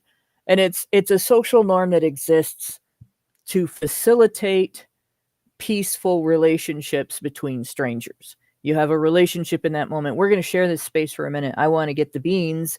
I'm going to wait till you go by, and then I'll cross the aisle and grab them. And it's politeness is a social norm, right? A lot of social norms exist because they are good. They exist because they help people be able to live among each other. Sometimes there are social norms that need to be challenged, right? Gynocentrism is a social norm that needs to be challenged. I'll bet feminists don't want to do that. I would guess not. Challenging social norms is another way of saying destroying the social trust. So that's it. It's just destruction. And how is it necessarily even empowering? It isn't. Because feminists take pleasure in destroying things because they can say, I did that. So that's how they feel empowered. Empowerment is self-idolatry. It is basically, I am the most important thing in the room. I did that. And even if that thing is destruction, they take pleasure in that. They call it empowering. They upset people, like they make what was that director of that Star Wars thing? She was like, I like to make men very uncomfortable. This has nothing to do about creating anything. It's just destruction. That's it. It's destruction. That's what it is. Let's just call it what it is. They just want to destroy. It's challenging social norms. Another way of saying destroying the social trust. And they have done that, by the way. We live in a pretty low trust society compared to what it once was. thanks to feminist destruction of social norms. Oh, I'm sorry, challenging social norms. Well, I challenge a social norm. The social norm of not giving a crap about men. Yeah, But but not I'm for trying the to do sake it of in a challenging constructive social way. norms, right? Sorry? You do it for, and it's not just for the sake of challenging social norms. It's because that one is dysfunctional. Yeah. Okay, fair enough. But you're right. The thing is that challenging social norms is not a good in and of itself. I think that's what Brian is getting at. Right. Well, that's what I was getting at. It's morally neutral, and there's a lot of times where it's the opposite. It's actually something bad, especially if you're doing it just for its own sake and not to accomplish something to benefit other people. Okay, let's finish this time code because All we right. have this is Two more going to be a long videos. stream. Against the moral policing of women's bodies. And the third reason is economic opportunity. So for individuals with limited economic options, S-work can offer a viable livelihood, particularly in contexts where other employment opportunities are scarce or inaccessible. Or they could be And in the digital homemakers. era, platforms like OF and No, but that's work and that's labor, and they don't get paid, and that's oppressive. I feel like this might be some gay ops going on with this woman. Oh, here. absolutely. She I've been doesn't saying go. I've been saying this for years. Manifestelle is obviously she is an op. This is a psyop for Yeah, women, and it but works. I'm looking It at works her. so well. She doesn't go 10 words without saying something that is absolute bullshit. Like the idea, she talks about women's bodies being policed like men's bodies are not policed. So I don't remember her name, but the chick that is currently with Kanye West just went to some award show, and I don't pay attention to the award shows or anything, but that picture was like everywhere, and you couldn't avoid it if you wanted to. It was all over X. It was all over. The It was pictures. on Facebook. Yeah, I know. Like of all the things, completely, her outfit revealed everything, right? And there's this big discussion over whether it's policing women's bodies to object to that and blah, blah, blah. If a man did that, the discussion would be how many people did he victimize with that sexual assault? It would not be this woman has a right to behave this way. This woman is victimizing herself. This woman is what she did was an affront. It's not Kim Kardashian, that demon, or the demon Foxy. That was an old relationship. This is the person who replaced her, the new model. But in any case, the whole reaction Kanye has a type. Yeah. The whole reaction would have been different if it was a dude, right? And it's not just because, women have everything up inside and underneath and men have it all hanging out. It's because in comparison to women, men's bodies are highly policed. If you really want to complain, whether it's good or bad for people's bodies to be policed, women do not suffer from that anywhere near on the level that men do. A man can be treated as a lifelong criminal because he had to go to the bathroom and was nowhere near one, and took a leak in an alley behind a bar, and somebody came around and saw him and called the cops, right?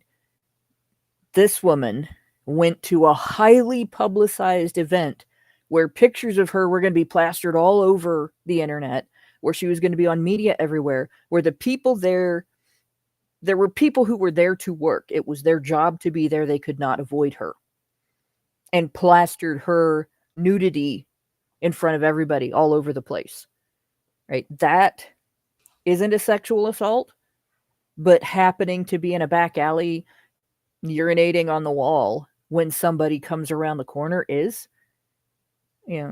Tell me that women are more policed than men. Try. I beg you to try, because I'm calling bullshit every second of that. And yet that's something that she spouted a minute ago. Yeah, well, I mean, honestly, men are definitely more policed when it comes to their clothing. If they exit the house without wearing one of 6 approved uniforms based on the activity that they're engaging with, they will be harassed. And of course, feminists will call that misogyny. I know, you know, it is what it is. I'm not going to say that men should go out looking like Elton John, although that would be amusing. You could just imagine. Actually, life would be a lot more fun if half the men in the world dressed like Elton John and Liberace. Yeah, that would be a lot of fun. It would But make their lives difficult because there's a lot of things men do that they just can't subject those kind of outfits to that and then still maintain the outfits. Exactly, because the idea behind the outfit is that you are focusing on your physical appearance, your performance, the attraction of people's attention, as opposed to what you do with your actions. And our society is really, really hyper focused on making men conform to that pure sense of action. I mean, if you go back a century, and men's outfits were more interesting. Go back 2 centuries, you start to get more and more like they're more more creative, more about drawing attention, more about showing yourself as, and there was even a component of that kind of flamboyantness was associated with a warrior class. And if you even look like the Comanche and what they went to war and was all this pageantry, and all that's gone. Now men are about utility, and men can't have any pageantry because it's all about action, and that's it. And you know, that's policing. Yeah. That's a change in how men present themselves. And it relates also to how men are policed in terms of their their physical presentation with others. They're not supposed to take up space. They're not supposed to be loud. They're not supposed to draw the eye. They're supposed to be quiet and inobtrusive, like a Roomba in the corner. You know what I mean? They do their thing, and then they just go and just be as quiet and inobtrusive, like a butler. Just you don't want to see the butler. You don't even want to know that he exists. You don't want him to breathe in your world. He should just look like he's part of the furniture. That's the aim that men are. It's all policing. It's all women saying to men, you don't want you to be flamboyant. We're going to be a faggot. Oops. Shit. We might just lose our. I think I said the word rape like 10 times, so don't worry about it. All right. Yeah. Okay. We don't want that. We want you to be inobtrusive. We just want you to be an object of service. That's all policing. Right? So don't give me this crap that men's bodies aren't policed. And then also, speaking of objects of service, they're forced into conscription. That's policing. If a man is raped, legal precedent is that he is 100% obligated to responsibilities to a resultant child. That's policing. You're absolutely right, Karen. You're absolutely right, other Karen. We are interchangeable, the two of us. We're both verbose. We're both loudmouths. we both. I don't know. You don't insult Actually, me I think she has better manners than I do. No, she does not have better manners than you. It's always nice bringing you on because I get a break from being insulted. But the whole like you're absolutely right. There's all kinds of constant policing involved in this. Like and it's so much policing that it's become invisible and completely invisible to women. They don't know they don't even notice how much pressure is put on men to solely exist as an object of service while drawing absolutely no attention to oneself. She can't even comprehend it because she doesn't even know it exists. And she is in fact part of that pressure because what does she do? What is her demands? Men be an object of service to me and impact me as little as possible. Yep. She would be the person who in my workplace, would have to tell everybody every day, don't mess up that toilet. I just cleaned it. Right. They don't, my goal is you don't have to think about the toilet. Her goal would be, that's my toilet. Everybody needs to pay attention to me because I did a good job. And that's an issue that makes you miserable when you're in that situation. If I don't hear about my tasks, if somebody doesn't come to me and say there's a problem, I'm happy. Right? I don't have to hear you did a great job. In fact, if somebody comes to me and was like, wow, the bathroom was fabulous. You did a great job. Okay, thanks. I know I don't want to talk about it. I just want to get it done. And unfortunately, when you're in that situation where everything you think about is like the women's bodies being policed comment is a me, my, I attitude, right? It's not, women are held to a degree of the account that men are held to in terms of the impact of their visibility on the public.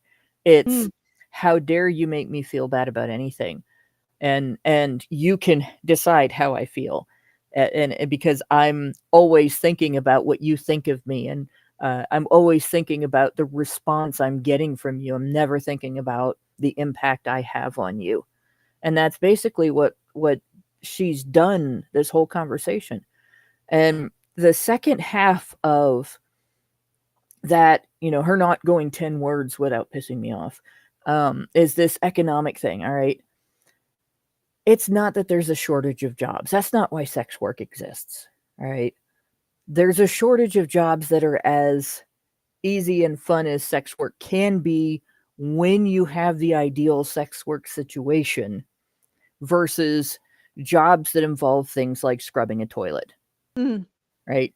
And when we talk about sex work, including things like creating still image porn, and creating porn where you work with a partner that you would be having sex with anyway, like there's a lot of husband and wife teams, right? That's a lot more fun job for some people than, like, I told you I was going to be late because my workplace was impacted with a couple of illnesses, and one of them was gastroenteritis. I spent the last couple of weeks cleaning up puke on a regular basis, a lot of it, and then worked extra hours because it went through all of us. I had my 2 days off, and that's when I got sick, so I didn't miss any shifts, but all of my coworkers got sick when they were scheduled to work. So, these are things that you do because you have a dedication to your job. It's not fun to clean up puke, right? But you care about the person that you're there to take care of and the environment that you're there to create, so you do it. And then you're satisfied that you did what needed to be done for that job.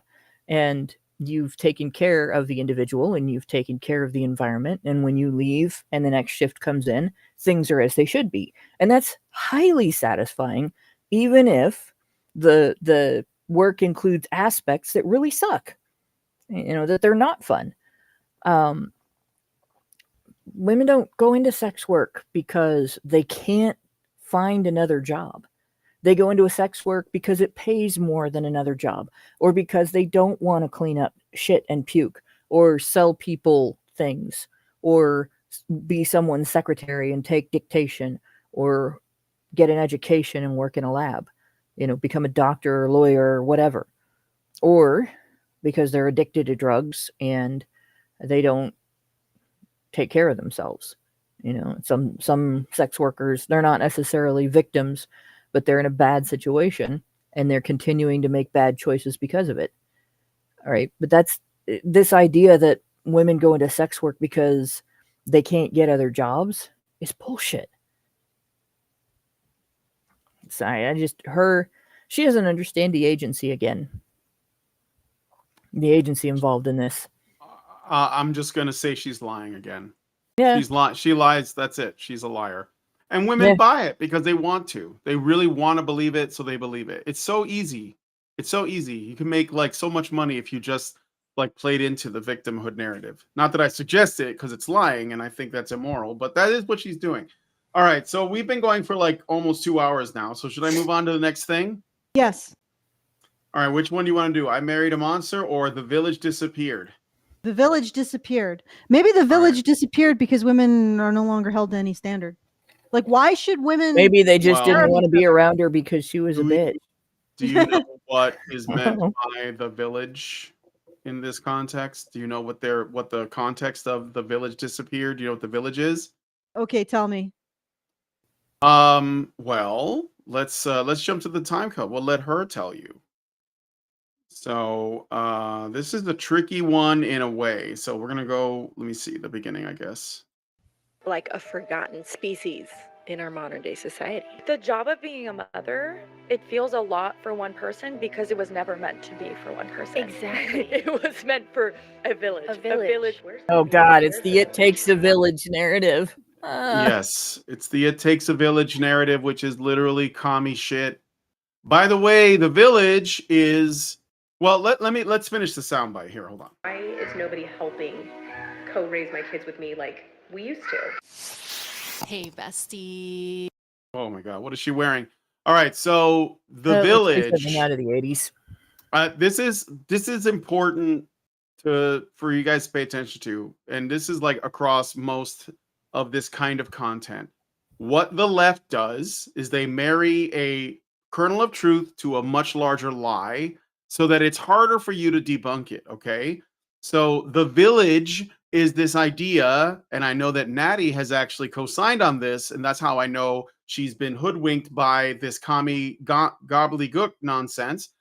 The idea is that Hillary Clinton, like you said, she used to say it takes a village to raise a child. And that sounds right. Okay. It feels like, oh, okay, I get it. Like if you have a community and everyone is looking out for each other and they're all like, involved with each other's families and so the neighbor's kids and they know your kids and like we can all help out. And that's what it sounds like. Sounds really good. Okay. But that's not what they really mean.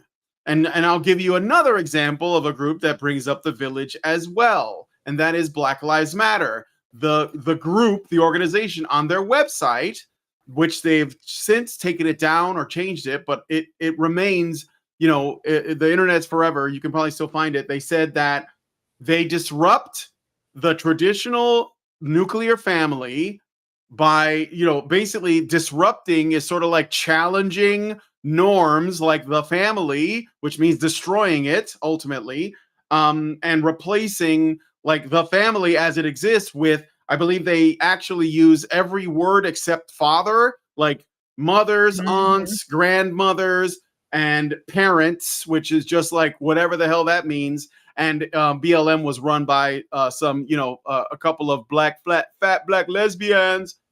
So they were literally about destroying the family. And when people agree, when they talk about that they agree with this concept of the village, or they don't like the term nuclear family because it implies that it's only mom, dad, and the kids, that's a lie as well. The nuclear means the nucleus of a much broader network, which includes your community, but also your extended family.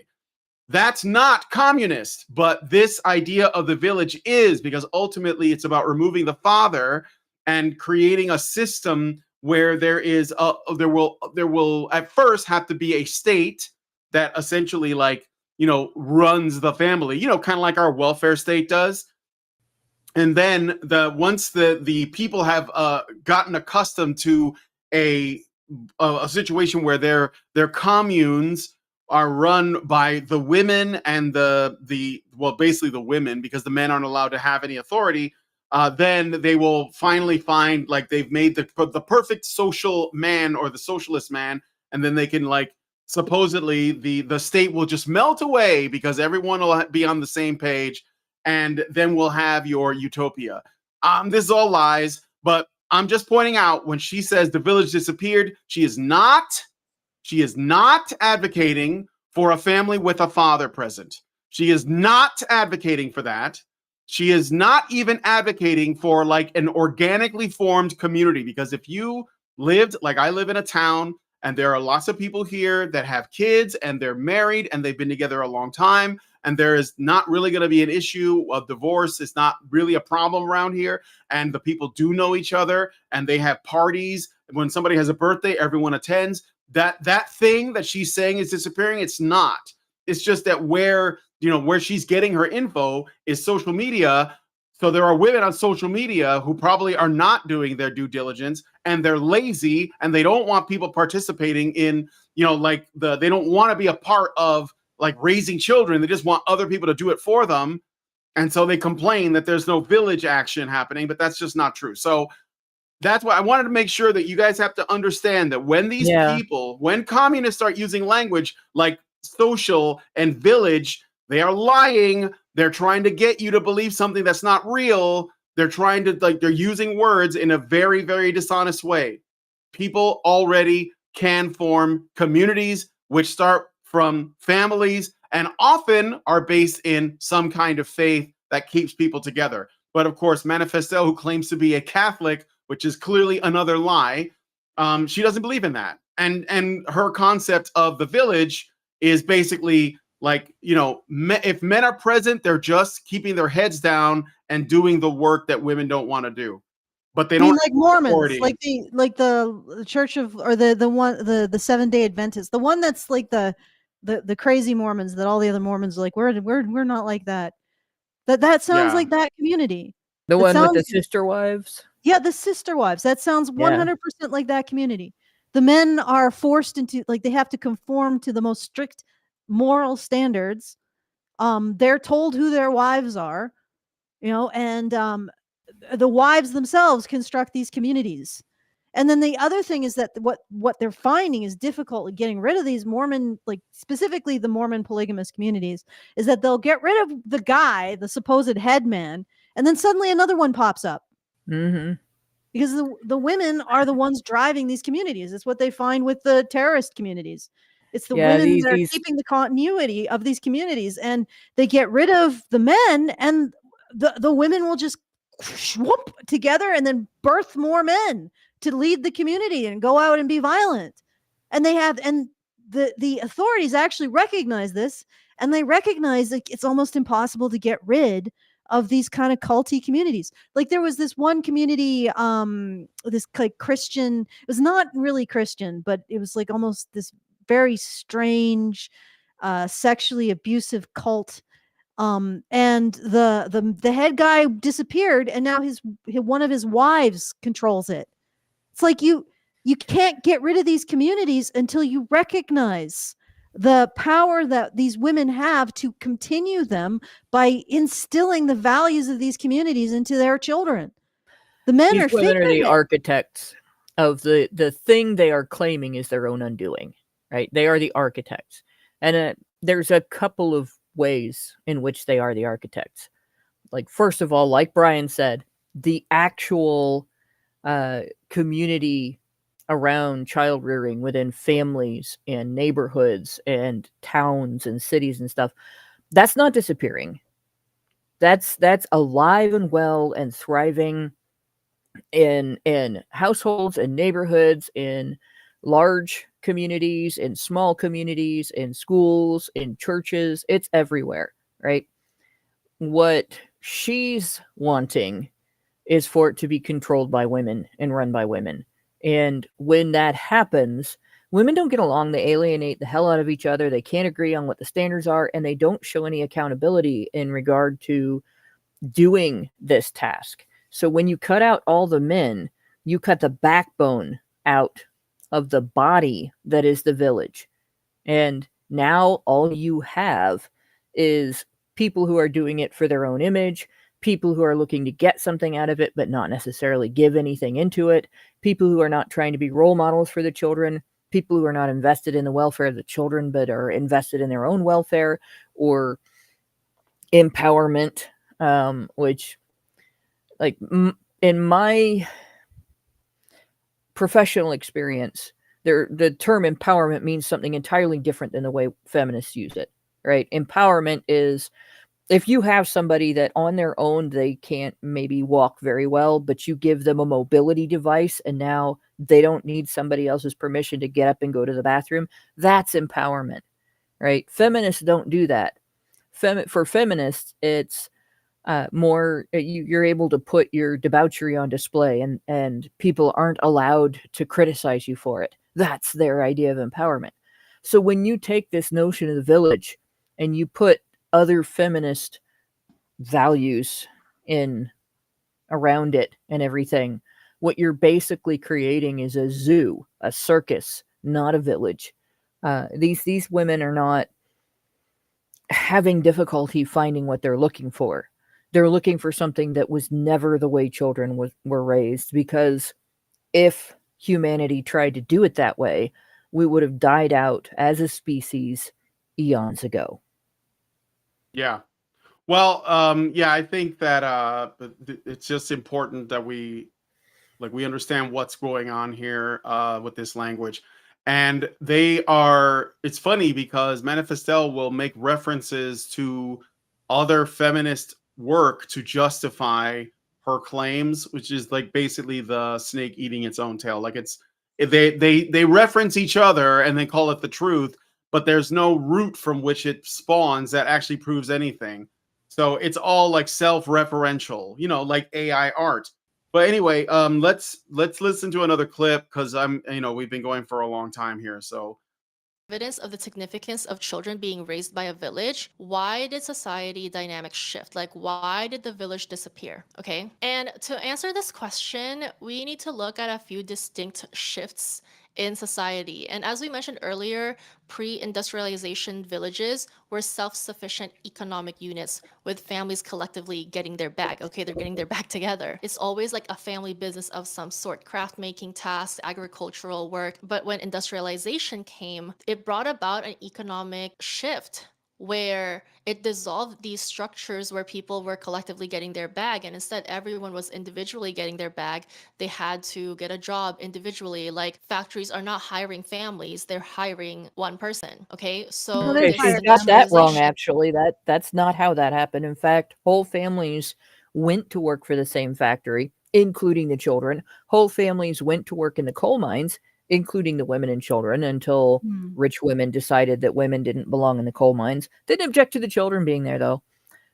Like, whole families worked for a wealthy family where the wife might work in the kitchen as a cook, or she might be a maid. The husband might be security. He might be something along the lines of a butler. He might be have janitorial duties and things like that.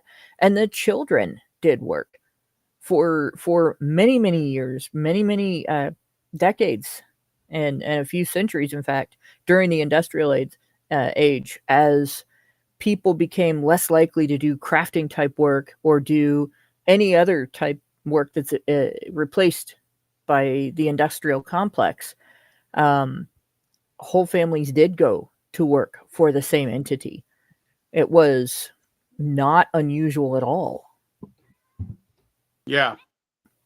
Well, she's basically saying that industrialization led to individualism. Let's play some more.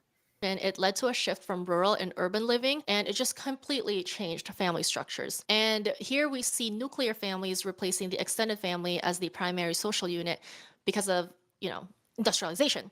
So one of the changes is that Okay, I don't want to play too much because this has gone really long. Okay, But what she's industrialization didn't cause that. Medicine caused that. Just well, but what is that was caused? Like were people just not able to like live within extended families because there was a factory somewhere? it wasn't a Like, matter of inability. this is like complaining about the sun coming up. Like, we Right. live in an industrial society. It was inevitable. So what? Now what? What are you going to do about it? Like, change your lifestyle. You don't like it? Go move in with your mom. Like, women can Well, do here's that. What are we going to do about it? We're going to Convalescent destroy homes. the family further. Yeah, we Convalescent should just homes destroy the were- family because I don't like that.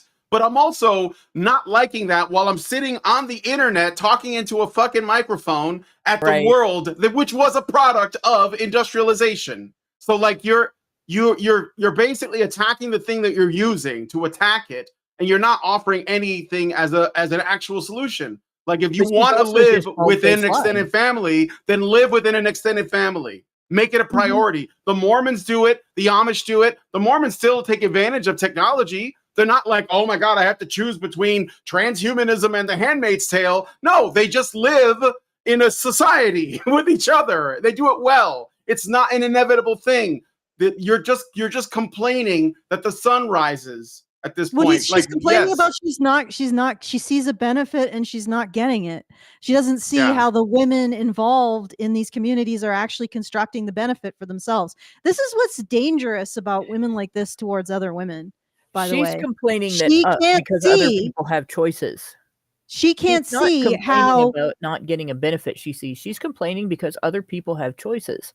People don't fail to live in an extended family because you go to work in different places. People don't live in an extended family because their parents move into a nursing home or kids are putting their parents into a nursing home, right? People don't live in an extended family because people choose to live apart. She's complaining about other people having choices.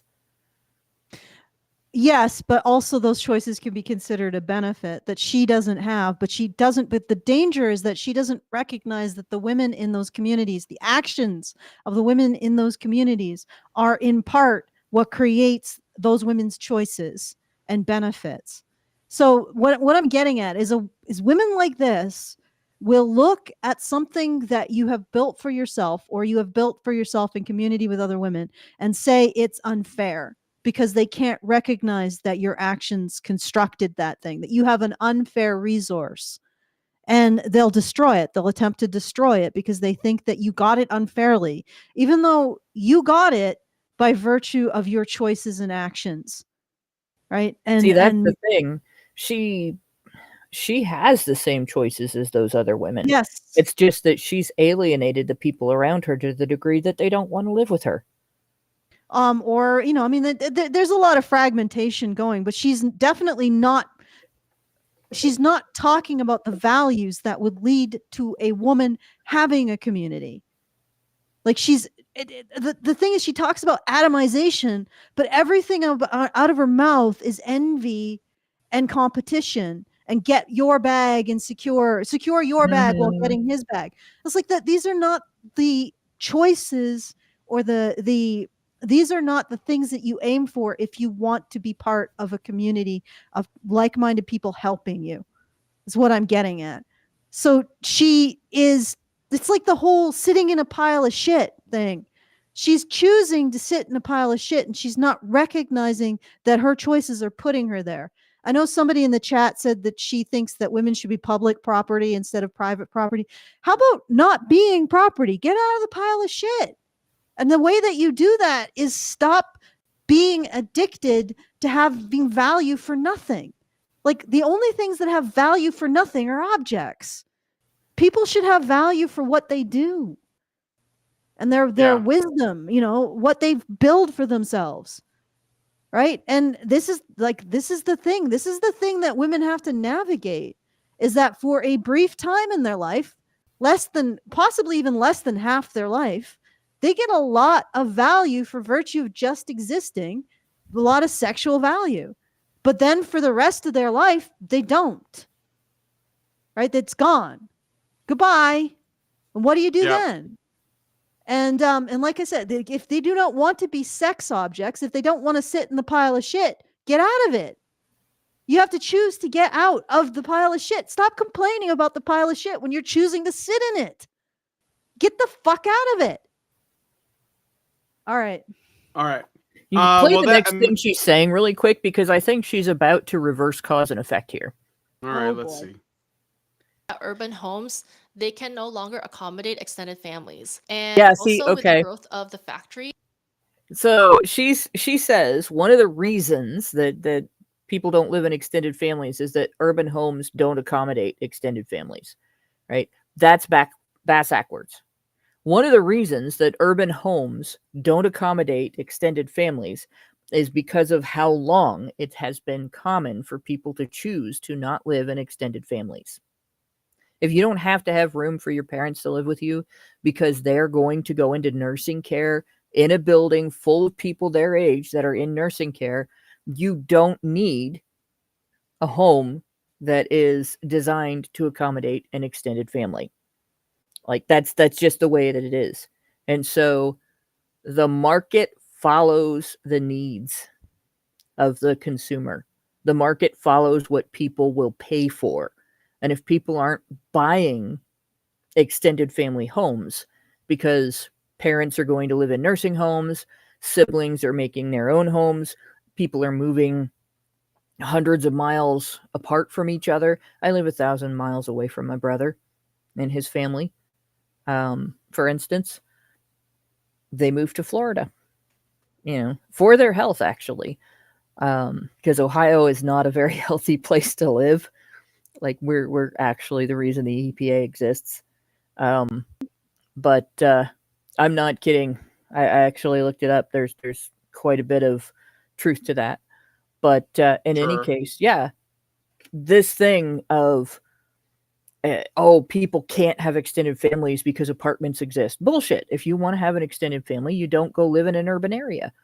If you want to live in an extended family home, you move to the country. You pool your resources. You buy a farmhouse. You have plenty of room for an extended family home. You go to a small community. You go to a suburb. You go to a rural town instead of an urban community. You do what it takes to find the space that you need. But most people aren't. It's not their goal to do that. And it doesn't have to be. And so, yeah, she really did reverse cause and effect there. And I'm sure she's doing that with quite a number of other things Well, because she's female and women do not. I'm sorry, but I'm going to be sexist about this. All right. Women do not identify cause and effect very well in circumstances like this. They don't think of it as problem, evaluation, identification of solution, and then effort towards solution. It's problem. Okay, who do I blame for this? Mm. Right. And Yeah. it's not a masculine behavior. It's feminine behavior. And she's doing it. Yeah. Well, I mean, it's like they look at something and they can't see their own actions. It's like this gigantic blind spot in their thinking. And it's Yeah. really interesting because, again, you're going to spend half of your life in that blind spot, ladies. You might as well figure out what's in it. If you spend your whole life looking at the world around you and you never consider, all right, how does this work? Why is it like that?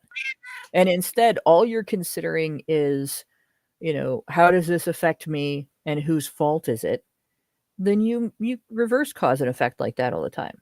And I will, it's because she's female, right? She never has to really live like that. She never really has to make it a focus of her life to understand, how does this work and why is it that way in order to determine what she's going to do. She only has to determine who to call for help. Okay. Up you go. Up. Okay. All right. So I think we've have we exhausted this, or was there any other point in this one that was salient? No, She's pretty exhausting. That's it. Yeah, yes. she is exhausting. All right, let's go to the last one. This is the one that literally made me rage. All right. So it's called I Married a Monster, and it's basically about domestic violence. And of course, it's just men. We're just talking about men, guys. So the 13% of domestic violence that sort of looks like the way feminists portray it. 13%, guys. The vast minority of domestic violence. That's what we're going to look at, because that's the part. That's the part that makes money. Yeah, not the 80%, 87% that's not like that. Yeah, and we're just going to focus on the 13%. And when we do that, we're, of course, going to end up with a solution to this social problem. No, why would actually, know what? Why would we ever want to solve it? Because the 13% gets us so much money and clout.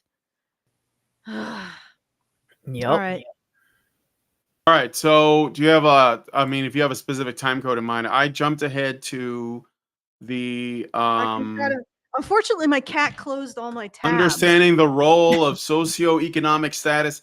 Let's look at just this here. The Journal of Epidemiology and Community Health. It's epidemiology. You mean epidemiology? Systematic review published in the Journal of Epidemiology and Community Health found that lower childhood socioeconomic position is associated with a greater risk of they adverse study childhood epidemics experiences, including what? They study epidemics. Yeah. Okay. CSA. And the study emphasizes that any policy approach ignoring the socioeconomic context of ACEs is flawed. And this is why I don't mince words when it comes to women getting their bag, securing their own bag, having their own financial independence, financial knowledge, financial security, stability. Because if women had the resources to leave these situations, the chances of these bad things happening to them decreases. So these Notice you never have to tell men to do that, right? You don't have to tell boys, be prepared to get your bag, secure your financial. Nobody has to tell guys to do that because they grow up knowing that that's going to be expected of them. They don't have an option to not do that and let somebody else pay their way through life. I'm also I want to point out where she says this right here. So lower childhood SBC. Okay, so she says any policy. This is according to a paper which is feminist. Let's just understand that. Like when you talk about academic studies or papers or reports or whatever, any data that's coming out of some official source, it is most likely a feminist thing that already comes with its own bias packed in. It says any policy approach that ignores the socioeconomic context of ACEs is therefore flawed. That is them saying you can't use data on its own without including our bias slanted input. Any policy approach that ignores the socioeconomic context, i.e., communist language, to ACEs is therefore flawed. I'm just telling you, that's right there, that's the trap.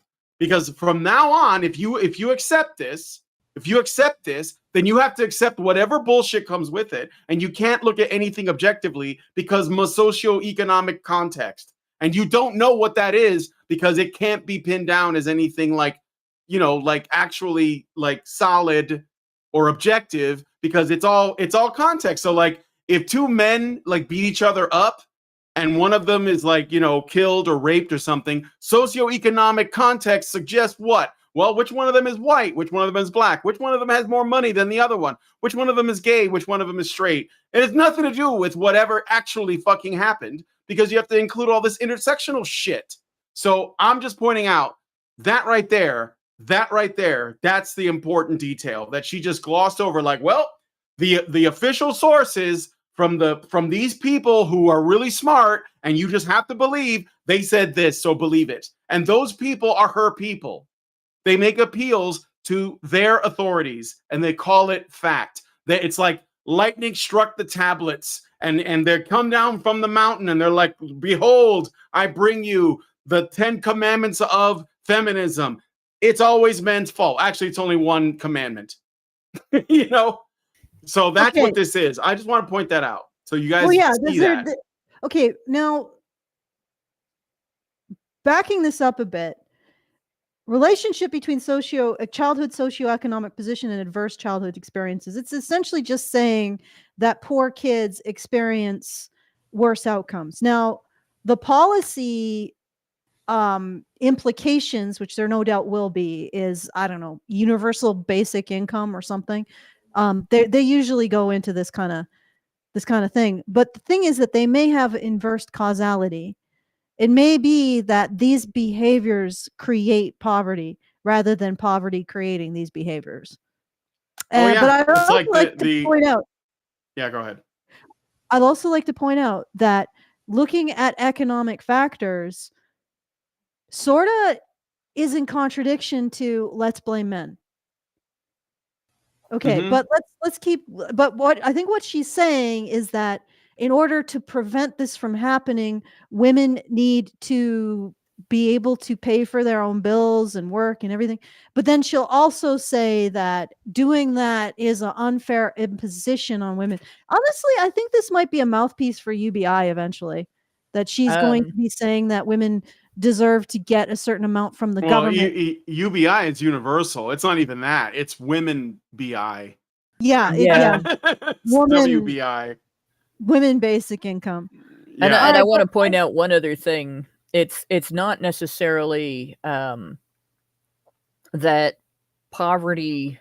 either poverty causes violence or violence causes poverty. I think the characteristics or flaws or failures in development that lead to a tendency toward violence instead of better solutions to one's problems also lead to poverty, because they lead to people not taking the steps that they need to take in order to not be poor. Yeah. Just saying. Yeah, no. I mean yes. Okay. So I'm gonna jump to the next thing here. The role of socioeconomic status is like 18. So here, I think. Financial responsibility and the financial knowledge you better have your own finances in order. Like your finances and your family finances, they have to be separate. Like you can have your own and also be part of the family finances. You know what I mean? Like, See, and I only just wanted to women say get the this opportunity because to this is do an that too. Mm-hmm. That's all I wanted to say about that. Men Yeah, just no, don't for get, sure. men don't get to do that. Well, they don't deserve it. They're the reason why the woman needs to save up in the first place. observation in the Spoiled Girly support group. I feel like this is a call in for us. I make money management videos here and there, but tell me why they always bomb. They always underperform. No one watches them. Because And women I are think it's because irresponsible. it's just not a conversation that a lot of us are interested in. And that's so See? sad because I feel That's like it's such a core irresponsible. part of being a spoiled girly is spoiling yourself with the knowledge, with the stability, with the security. Like you're a spoiled girly because you spoil yourself They first. bomb, You're a lover friend. girl because Let me give you an information that they bomb because they require the women in your audience to take responsibility for something. Lady, it's funny because now I wonder if she's not a victim of her audience. Because she has to literally tell her audience this constant fatuous bullshit. And anytime she actually says, "Hey, I have a skill that you might benefit from learning," they're like, "Boo, bitch, shut up and just blow smoke up our twats. That's all you're here for." Yeah. Oh, that must be hell. Like, I have a skill that I've cultivated. Shut up, bitch. It's unfair you have that. That's just a resource. Give us our bag. Like, God, Lord. No, Well, I mean, we don't really know that most of her supposed financial advice videos are just more creative ways for women to extract money from men. So yes. maybe Well, they and to just be maybe they fair, just didn't implement them, or they're afraid to. if they were, they'd probably be doing better with their audience. Let's be fair. If Yeah. Yeah. that's what it was, I'm pretty like if it's not doing well with her audience, I would lay odds that she's actually trying to offer them some way of improving their recognizing how their actions affect negative consequences and inviting them to improve those actions, because I'm guessing that that's what's bombing with her audience. Mhm. Draco nailed it. This is I don't know which one is which here, but it's not showing in the restream chat.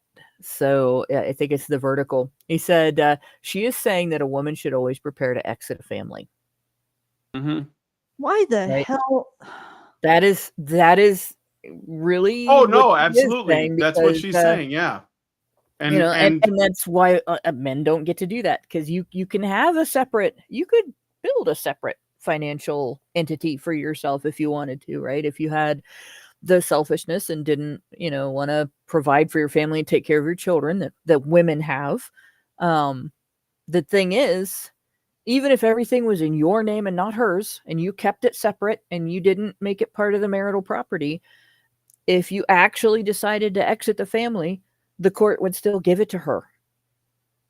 They would take it from you if she knew about it. If in fact, if you don't tell the court about it in some places, you can go to jail for that. Mhm. Yeah. All right. I think there's a bit more of this, so Sure. because you love yourself most. Okay, so You love yourself if you most. truly want to empower yourself and other women, please learn about money. Okay, you don't need to be rich, but you need to be secure. Moving on, here's a little detail that I didn't see people talk about, and it's about how the mother claimed that the man presented himself as a quote unquote good Christian man. And we've done a class on good religious men, good Christian men, good Mormon men. And one thing about these people who use their religion or ideological affiliation as proxy for being an actual good person. you mean like you do when you That's call what yourself a feminists do. Catholic? Yeah. Yeah. Or when feminists claim they care about women. I'm sorry, that's not steps to protect children from harm. I think that's like the last thing I got here. So she goes on to I just want to point out that she is a fake, period, just a fake. Okay. Yeah. And it's the man's biological daughter. The man still does it to his own children. You can do everything right and these things still happen. But the best we can do as a community, as a society, is to arm ourselves with knowledge so that we can prevent this from happening. Speaking of arming ourselves with knowledge, Darkness to Light, the charitable organization that we are fundraising, created the 5 steps to protecting children. And here's a quote from their website. 1 in 10 children in the US will be essayed before the age of 18. Darkness to Light believes that adults are responsible for the safety of children and that adults should be taking proactive steps to protect children from essay. It is unrealistic to She think means sexual assault, but she's afraid to Mhm. say it. that a child should be responsible Not for fending off such advances by an adult. And step 1 is learn the facts. Understand the prevalence and realities of CSA and recognize that it can happen in any community and that most harmers are known to the child. Step 2 is minimize opportunity. Reduce situations where a child is alone with an adult or older youth. Implement policies that promote group activities and open environments. Step 3 is talk about it. okay. Already, she's Encourage making a open mistake. Right? Hmm. Most people, the vast overwhelming majority of people, as in, you could be in a room with hundreds of people and there not be a single perpetrator in that room. Most people are not perpetrators, right? The people who are perpetrators do it over and over again. They do it to multiple people, not just one. And they do it until they are caught and stopped. So throughout their entire lives, because they have something that went wrong during their development and never got corrected. And they do have behaviors that can be recognized by the people around them.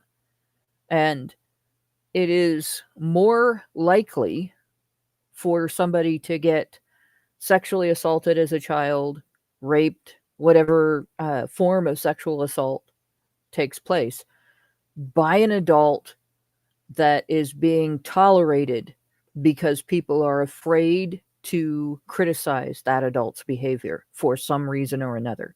And I guess the best way to put it is the largest group of adults for whom the protection exists of political incorrectness involving criticizing them is women, right? One of the largest groups of sexual assailants is women within systems that children are put into because the state says you have to. And that's not just the school system, but that is one of them. But the other one is the juvenile justice system. Right? And you look at the juvenile justice system, the majority of victims of sexual misconduct were victimized by staff. The majority that were victimized by staff, despite the fact that women were less than half of staff, were victimized by women. And the majority was boys. That's because the majority of people that get put into the juvenile justice system are boys. And it doesn't matter whether it's because they actually did something they shouldn't do and are in there as a punishment, or that it's wrong to put them in there. The fact that the majority that are assaulted in there, sexually assaulted, are being assaulted by a minority within a minority of the employees, women, tells you something. People are always looking out. Oh, there's a man going to be alone with our children. He must be dangerous. Watch out for both sexes. Watch out for creepy behavior. Watch out for people who feel entitled to get between you and your children. And watch out for people who use, you can't criticize me because it's politically incorrect to suggest this. Okay. And stop just trying to blame men. All right. So I think what we were getting into was she was reading off a website who deals with sexual abuse of kids. Darkness to Light. Yeah, I think that I would get away from that because I haven't actually looked very deeply into this. Let's just go with what she's asserting, because she proceeds to assert a whole bunch of very destructive Well, I want to. misdirections. Yeah, I jumped back to earlier in the video because Yeah, that thing up on the screen kind of interesting. Well, that's where I jumped to. This will be the last time code, but this is like the money. This is like the money shot. This is the delivery right here, Okay. where she Well, I think- uses the data from Darkness to Light to make a slightly. This is again marrying a truth to a lie to Mhm. make a different point.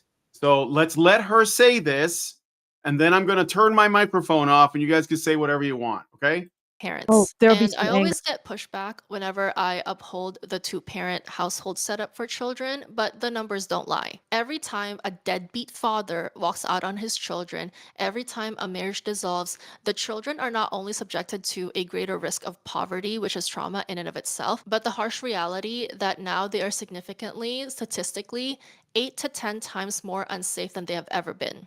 Okay? Like, obviously, with nuance, no nuance, Nelly. Obviously, things are outside of our control, but these are the stakes. Okay? These are the stakes. This is what's on the line. Okay? And I hope we all take it seriously. So think twice about who you have children with. And it's also How about- important to note that men That's good advice, but she's wrong about the deadbeat dad thing because most of the time when there's not a dad in the home, that was the mother's choice. Just saying.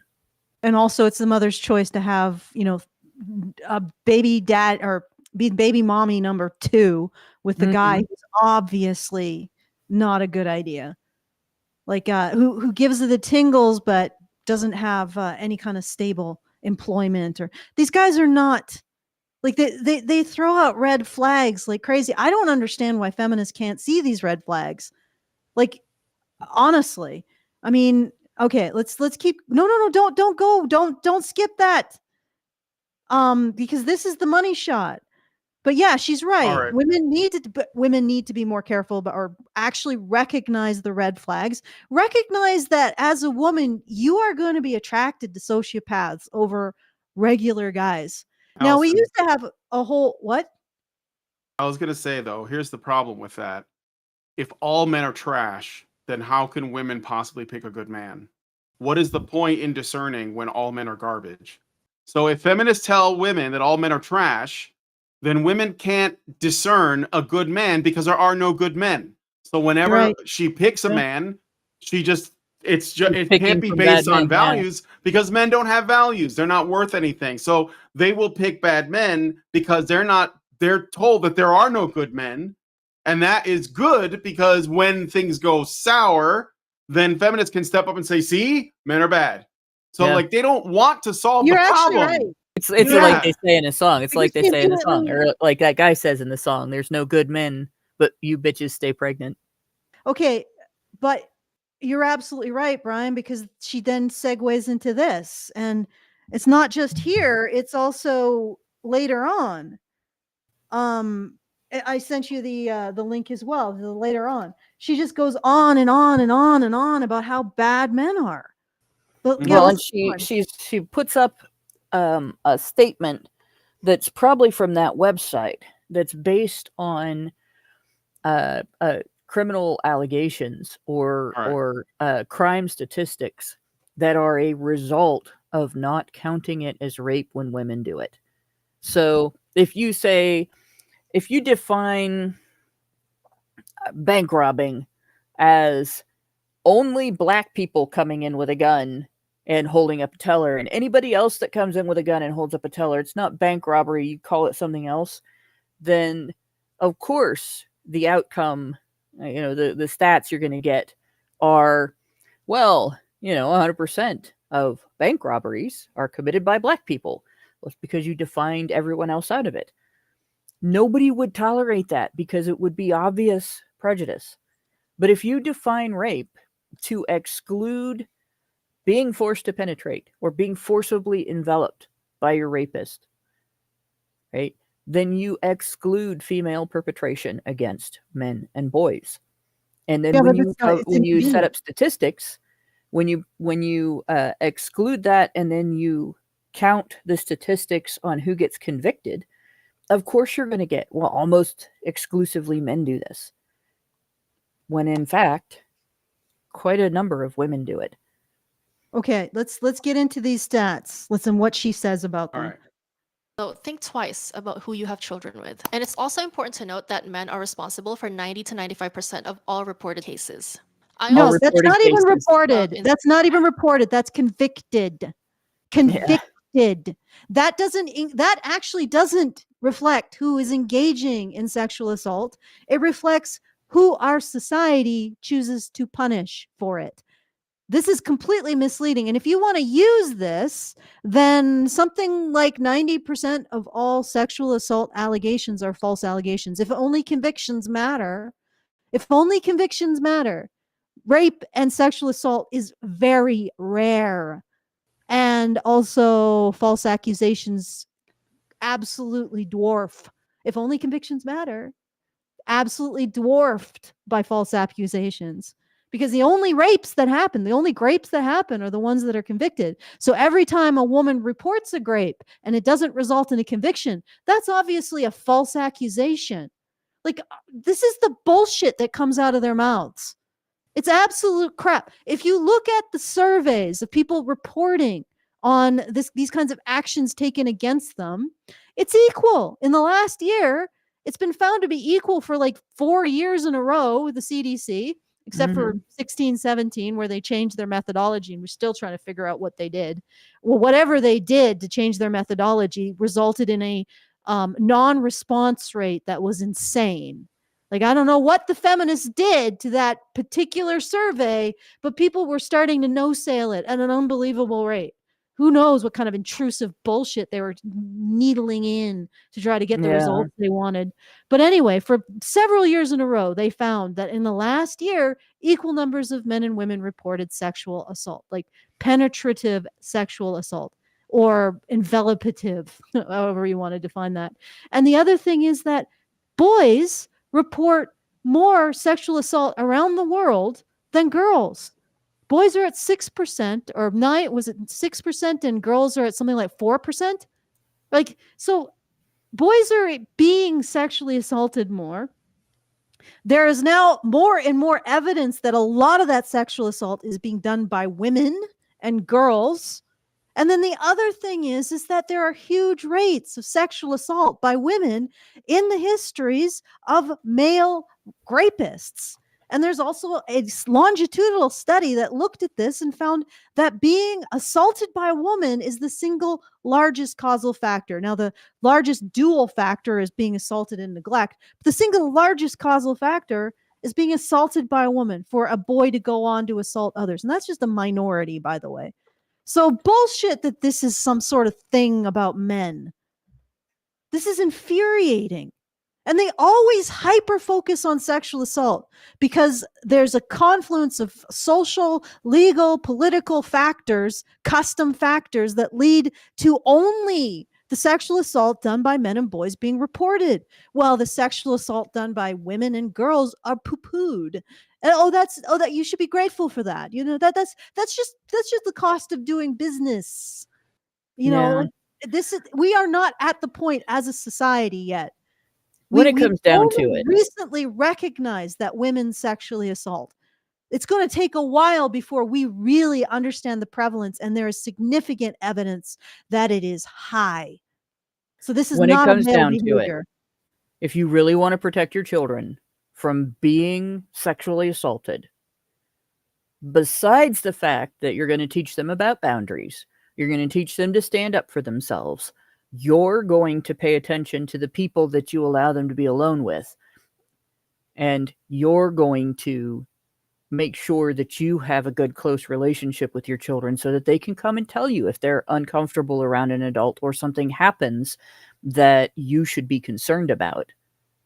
You also should be prepared to believe them. If they say something politically incorrect about a woman or somebody who is an alternative sexuality or somebody who is a minority race or any other reason that somebody might be able to use their identity status as a shield against criticism of their behavior, you have to be prepared to say, no, fuck that. You still can't behave this way toward my child. I don't care if I'm going to look like an asshole or a bigot or whatever for criticizing you. You can't do that. I wouldn't put up with it if, my brother or sister did it. I'm not going to put up with it if you do it. And that's it. You can't let those things be a shield. And you can't let your kids be naive,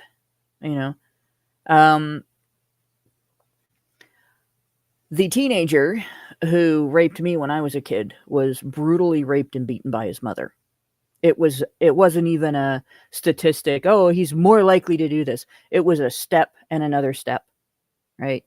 She taught him to be that way. It wasn't an increase in risk. It was a direct change in his behavior because of what he learned from his parents growing up. And the people who took him out of that home and put him into the foster home where I ran into him, not as a foster kid, but as a family member of the foster parents, they didn't care about his potential trauma from the sexual assault. They didn't really care about his potential trauma from being beaten. They just cared that they had taken him out of the home and they were getting child support for him. Right? They didn't tell the foster parents everything he had been through. I know that happened to him because he told me. And he let me feel the scars on his scalp, on his head, from where she hit him with a baseball bat. Women can be absolutely evil, just like men. Men can be absolutely evil, just like women. The difference is, women can use being a woman to get away with it. Men cannot use being a man to get away with it. And when women can use being a woman to get away with it, that means that the effects of their evil acts can have echoes from the person they impacted to the people that are impacted by that person, and so on, without any steps being taken to stop the cycle. Because you can't acknowledge the cycle because a woman started it. That's evil. Okay, what's next? Allison, are you there? Are you trying to talk? Because we can't hear you. Yeah, she's trying to talk. I can't hear you. Fix your shit. I was muted. Okay. Oh, there we go. I think the final conclusion of all this is Manifestelle is evil. I'm not sure we can top that. I mean, there's this, she goes on to talk about how, let me just read it out so we don't have to look at it. She goes on to talk about how, so the mother detailed, this is the case study that she had. The mother detailed how she got married to this man quickly because he's a good Christian man and he can't be living with someone who isn't his wife. And this probably sounds like a romance novel. No, like the man sweeps the woman off her feet, solves her problems, gives her and her children housing. Wait. Okay. They get married within a week. What? It sounds like a fairy tale. No, it sounds like an idiot. And it's Yeah, it not doesn't real. sound like a fairy tale. Okay, so we have to live in reality. Like this whole situation is giving red flag central. Yes. So why are you using it as an example of anything? Like, oh, you have to be prepared to exit your relationship at any moment. Yeah, sure. If you get into them once a week, like you need to be wary of people who use identification with certain religion. Okay, yeah, we've already done that. Putting the blame. I also wanted to get into the misogyny of all, placing the heavy blame on the mother for not protecting her daughters when it's the father who did the harming. Yeah. So yes, but the. Well, I think no. this either or thing is bullshit. All right, if the father did the harming and the mother knew that she had taken the risk that she was with a bad guy, and she stayed with him until her daughters got hurt, they are both at fault. That's both of them. She's not innocent just because what he did was bad and he's at fault for what he did. She's not innocent of failing to protect her daughters just because the person who hurt them was someone she decided to fuck. Well, apparently he actually sexually assaulted their biological daughter. So they got together within a week. Ugh. I guess she had other children and then they had more children and then he assaulted them. It's a bit of a mess. I'm not sure what she's really trying to say ultimately about obviously man bad. We can go to 2030. Let's go to 2030 and play there.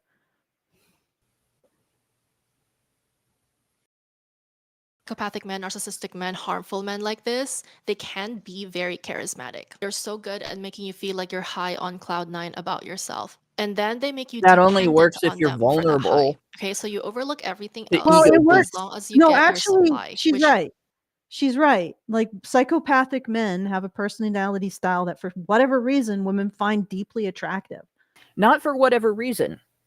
It's because women are largely narcissistic, right? Mm. Women are vulnerable to this because women's primary means of finding any satisfaction in life is what that guy is feeding, right? If their primary means of finding satisfaction in life was doing things to have an impact on their community that is positive for other people, there is no amount of flattery somebody could engage in, no matter how under the radar it might fly, that would do this, that would result in this, because there wouldn't be a vulnerability to it, that it wouldn't be a means of tricking them. They would see right through it.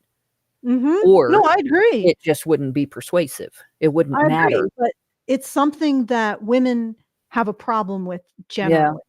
Let They me put it find this way. If you offered me $1 million in Monopoly money, would I sell you anything for that? Probably not. No. Right. And it's the same thing. They're accepting a currency that is worthless. And Well, that's yeah, why but they're vulnerable. Yeah, but they're looking at that well, specifically the researchers that looked into it looked at it as a potential evolutionary adaptation, so that psychopaths, essentially it's a reproductive strategy to be more initially attractive to women. Now I know that's evolution's evil, like, and lots of people don't like it, but what I'm getting at is, as a woman, if you know that this shit is true, and Manifestelle is pointing it out, so she, like Brian is saying, a kernel of truth attached to a whole mountain of bullshit, pig shit. But if you know that, then maybe take an effort to be suspicious when you find this emotion engaged, when they start to do this thing. And I don't even think that's psychopaths necessarily love bomb. They just engage in behavior that women find attractive. It's probably negging and all of that other stuff that pickup artists used to teach men to engage in. Normal men. Manipulation of the ego, right? Yeah, manipulation of the ego, but they would teach normal men to become attractive in that way, but that was all wrong, because only sociopaths are attractive to women, I guess. So dads in the audience, if you want to arm your daughters specifically against this type of man, then raise them to not be narcissistic. Raise them to be humble. Yeah, raise them to actually be okay, to have a more positive relationship with criticism. So the thing is that what I've noticed about myself is that when someone comes in hard with the flattery, I'm just like, what's your game? What's your angle? Like, it immediately gets my hackles up. And this is it. And even if somebody comes in with like the insults, it's usually it's this kind of energy that they give off, that it's very manipulative, and it's fairly obvious. And I don't know, it's just I think you're right. It's like, don't teach your daughters to be addicted to fatuous praise or be vulnerable to negging. Like, just and if you're a woman, this is what Home Depot dad would tell you, rather than Home Depot dad. You know, don't be addicted to flattery. Learn to manage reasonable criticism. Like, probably the best thing that a father could do to protect his daughter from sociopaths is to teach her to handle her criticism, so that she is not addicted to empty flattery, and she's not vulnerable to negging. But like, if that can't be done, then maybe we should also teach men normal, men who can emotionally regulate. They have conscientiousness. They'd be good providers. Maybe we would teach them the skills to make themselves attractive to women as well. Just sort of meet in the middle here. That would be a benefit to everyone, wouldn't it? Yep. Possibly we've had traditions that did that promoted men and women sort of meeting in the middle. Maybe we shouldn't have thrown them out under the guise of throwing out all tradition as being a benefit. All right, let's finish this time code, and then we'll move on to the next one. It will be done eventually. praising you, him liking you, him loving you. But can't you see, like, you are blinded by the validation, by the love for yourself. So when maybe you take stop ownership of that, promoting women's socialization to focus so much on the validation. Like, this is your entire channel, Manifestelle. If he doesn't constantly stamp my ass with validation, he's not worth it. Well, Her advice. Oh my god. Read what it says on the screen. Her fucking advice to women who are vulnerable to psychopathic men's emotional manipulation because of how narcissistic they are is to be so narcissistic that they can't be manipulated. There is no such thing. The more narcissistic you get, the more it bothers you when people don't approve. yeah, the more you'll be responding to negs, the more you'll be responding to the sociopathic personality. Like this channel is women. Do you want to die alone with children? Do you want a baby daddy and not a husband? Listen to me, Manifestelle. I'll make sure all of your nightmares come true for you. Like, literally, get off the narcissism drug. Learn to take criticism. Learn to make mistakes and recognize them. Learn to see yourself in terms of your actions. You don't want to end up with a freaking sociopath. That's what you do. When you do that, sociopaths light up like glowies. They become instantaneously obvious and hilarious at the same time because they're so easy to just poke, and you make them do funny things. And it's like they're just not attractive anymore. That's what you do. But Manifestelle is giving you the recipe for a nightmare life, misery. All right. Speaking of misery, let's finish this. All right. I got a super chat I should read really quick from Mr. Playlist Man for $5. He says, Allison, what was the solution that feminists rejected that would help with rape statistics? Okay, that's it. I don't know the answer to that, but psychological interventions, therapies for rapists. So looking at it in terms of a psychological issue that can be an individual psychological issue. So recognizing the trauma that a man had experienced and resolving it in terms of therapy, like various forms of therapy. That's what they didn't want, those interventions. I actually have a recording from a radio in the 90s where they talked about these kinds of interventions with at-risk youth. So they were doing it. And what they would do is they try to get in there, help deal with the trauma, because a lot, and I believe the woman who was part of this program talked about it. These young men have tremendous amounts of physical, sexual, and neglect-based trauma. So you'd get in, you'd work with them to overcome that, and then you'd also model appropriate consent-based behaviors, and you would also like model a platonic relationship with an adult woman and an adult man and that kind of stuff that doesn't involve mediating through sexuality, and then you would build them into somebody who could understand appropriate sexual behavior and appropriate sexual boundaries in the greater world by recognizing that they were at risk, specifically because of abuse, specifically because of sexual abuse. Feminists got in there and said, but that doesn't support our ideology that men use sexual violence generally to enforce patriarchy. So we should oppose these things because they don't help us control the narrative.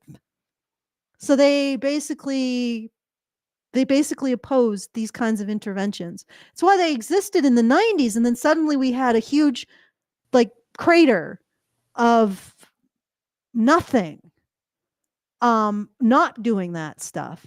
And it's why there's a lot of people who are involved in these kinds of social services that absolutely despise feminists because they're destroying the evidence and science-based interventions that they were trying to develop to help people. And they were destroying them specifically to advance their ideology for money and also clout, because that's what it's there for.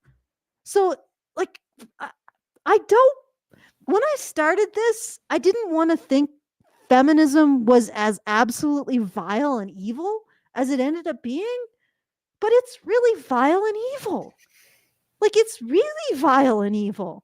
There's almost no excuse. I can't make an excuse for this anymore.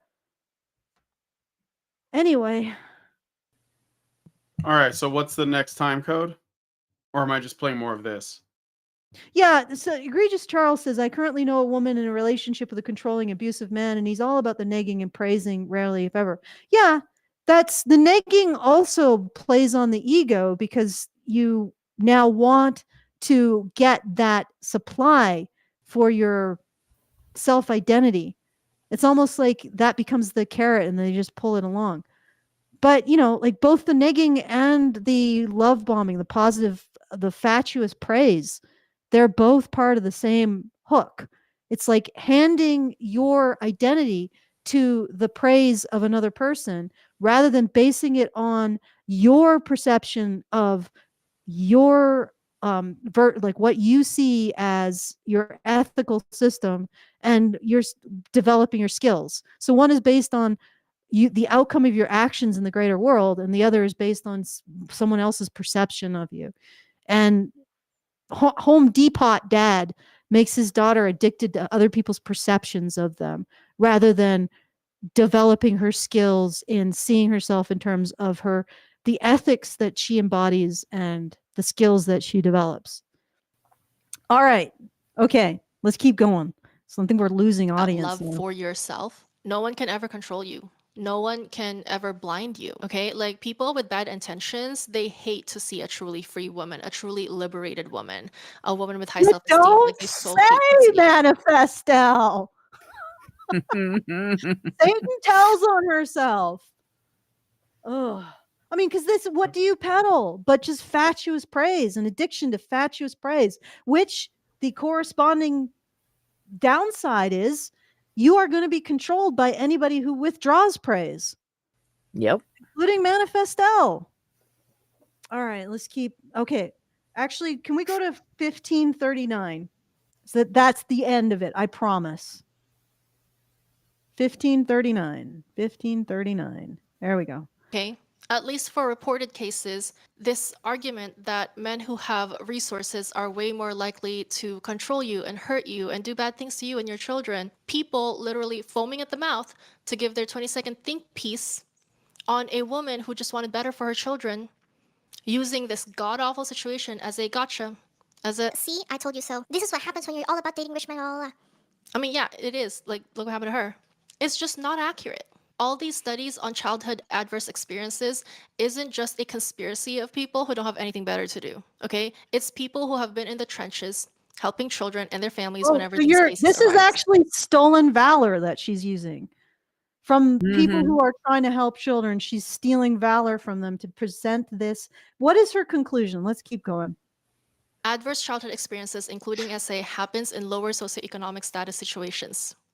And this isn't to uphold high SES families and men, rich men, provider men, men with resources, because these studies really only feature reported cases.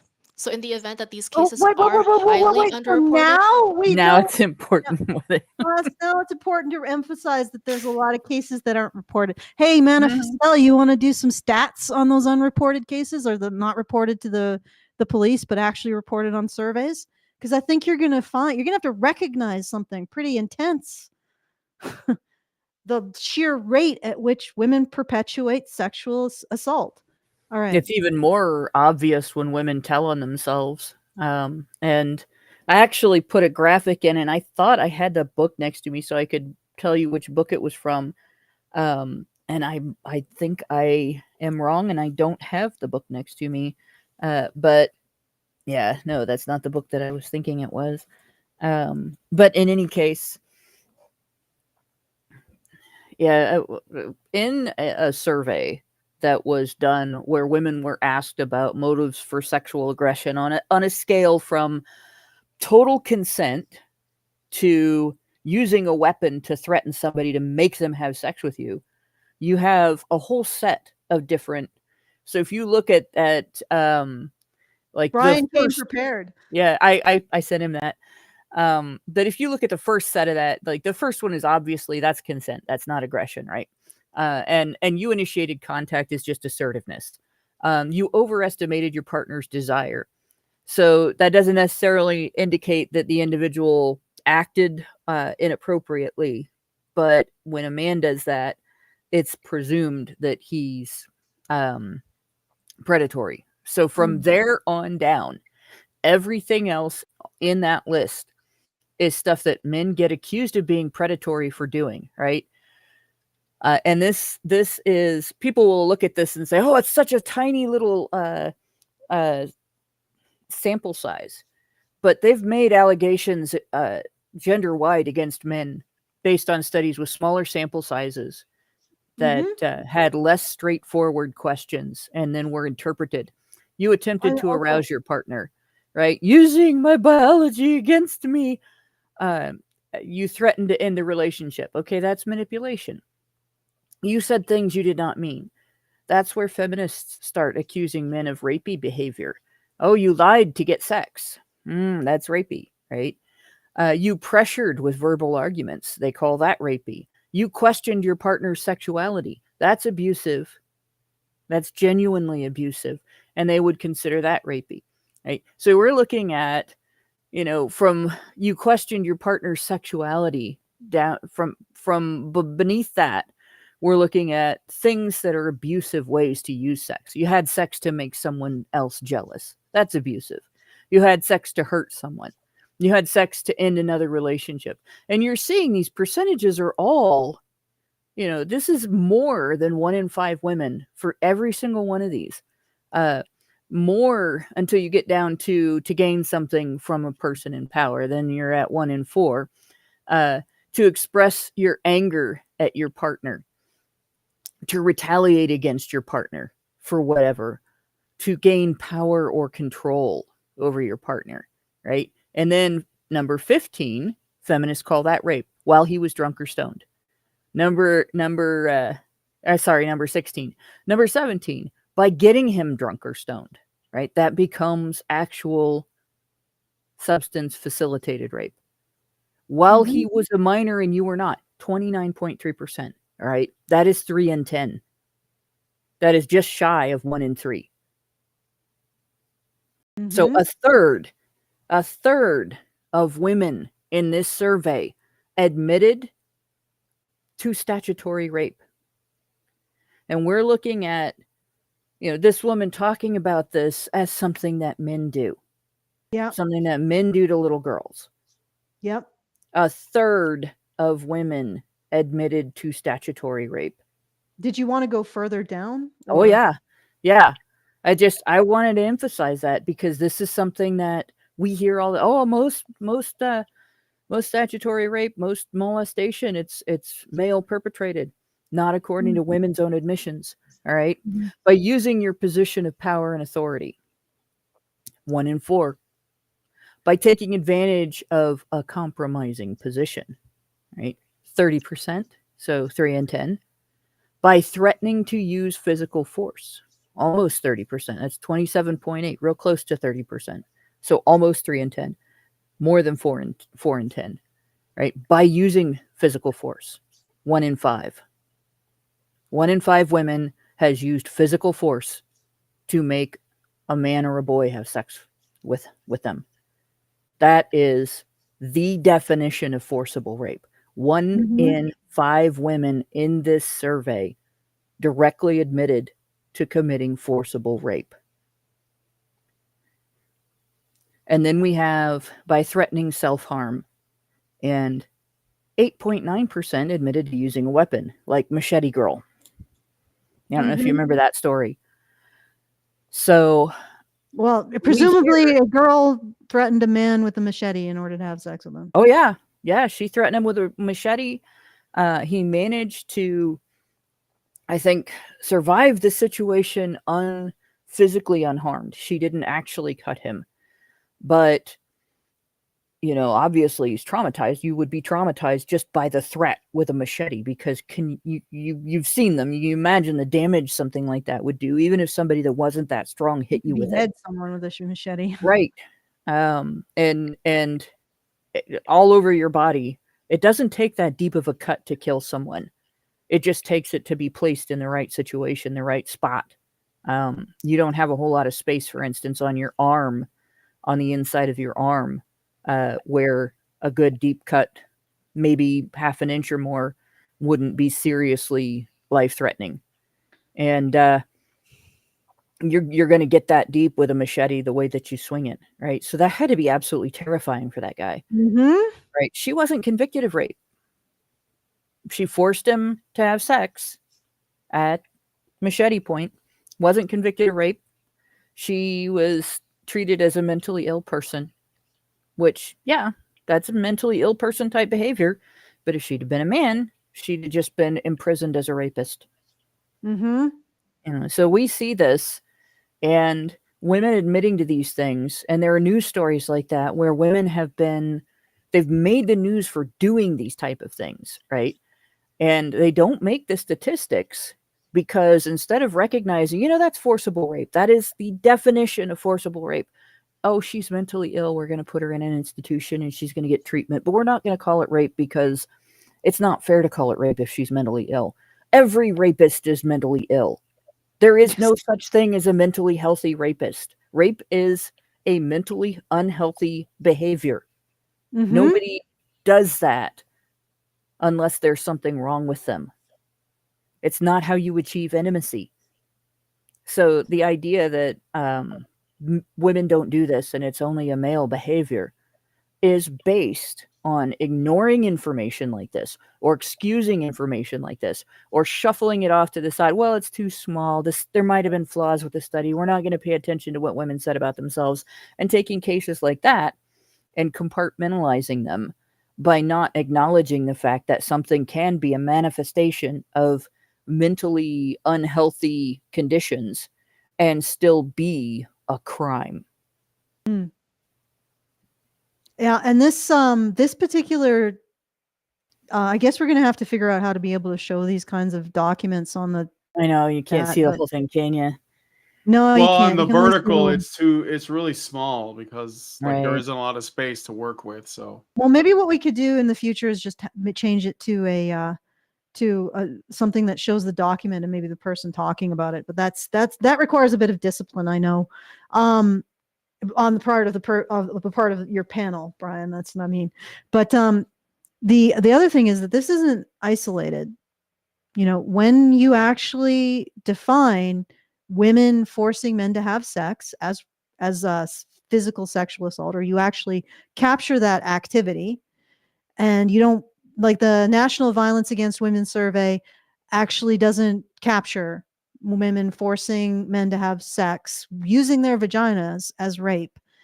But when you actually ask questions related to that activity, when you reduce the memory errors by restricting it to the last 6 months or year, you start to find a huge rate of sexual assault by men, of men by women. And there's more studies that find this than just the one that we've been talking about. So what I want to point out, two things. One, what Brian talked about, how actually it's all men. That's what she's saying here. It's all men. And she's specifically using the statistic on sexual assault to justify a combative relationship with men. So this is a really critical statistic to start deconstructing, to start disassembling, to get the truth about. And the truth is that humans be rapey, and that's both men and women. And actually, we're not really that rapey. I mean, there's some species that's basically all they do, like ducks and porpoises. But like, this is not a male thing, and this is the keystone. This is the Rosetta Stone. This is the holy grail for female self-righteousness. The stats around sexual assault. Because no matter what argument is made, they can always come back to this one and say, see, we're superior, we're morally superior, therefore you need to submit to us. You need to open up your locker rooms and your boys clubs and your boys scouts. You need to let us in, then give us oversight over you because you are rapey. This is their one. This is the big kahuna of arguments. It's why I always go back to it and I say, we need to break this one. We need to break it. We need to annihilate it as an argument. If you're listening to me, if you're a man, as uncomfortable as it is to recognize, you are as vulnerable to sexual assault from women as women are from men. And that's because human beings are very clever.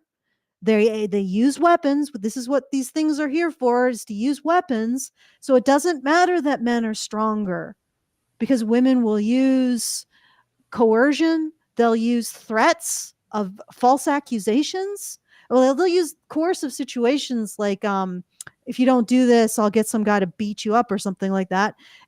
Or I'll get you kidnapped by the state in a false accusation. Or they use weapons or credible threats like violence. And there's something else that I need to point out about this image, and it's something that I think is very relevant in the discussion of sexual misconduct in general. Because it is a form of violence. These are forms of violence or forms of predatory behavior.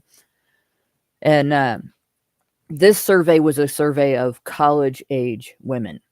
And a lot of the surveys where feminists get answers from men that have a higher prevalence than you would expect of yes answers for sexually aggressive behaviors and sexually predatory behaviors are college-age men. And as you get into older ages, you see less and less of this, similarly to how you would see, when was the last time you got into a bar fight? And you ask people just that question straightforward, you're going to get a lot more recent answers among the younger crowd than you will among the older crowd. And the reason is violence is an immature behavior.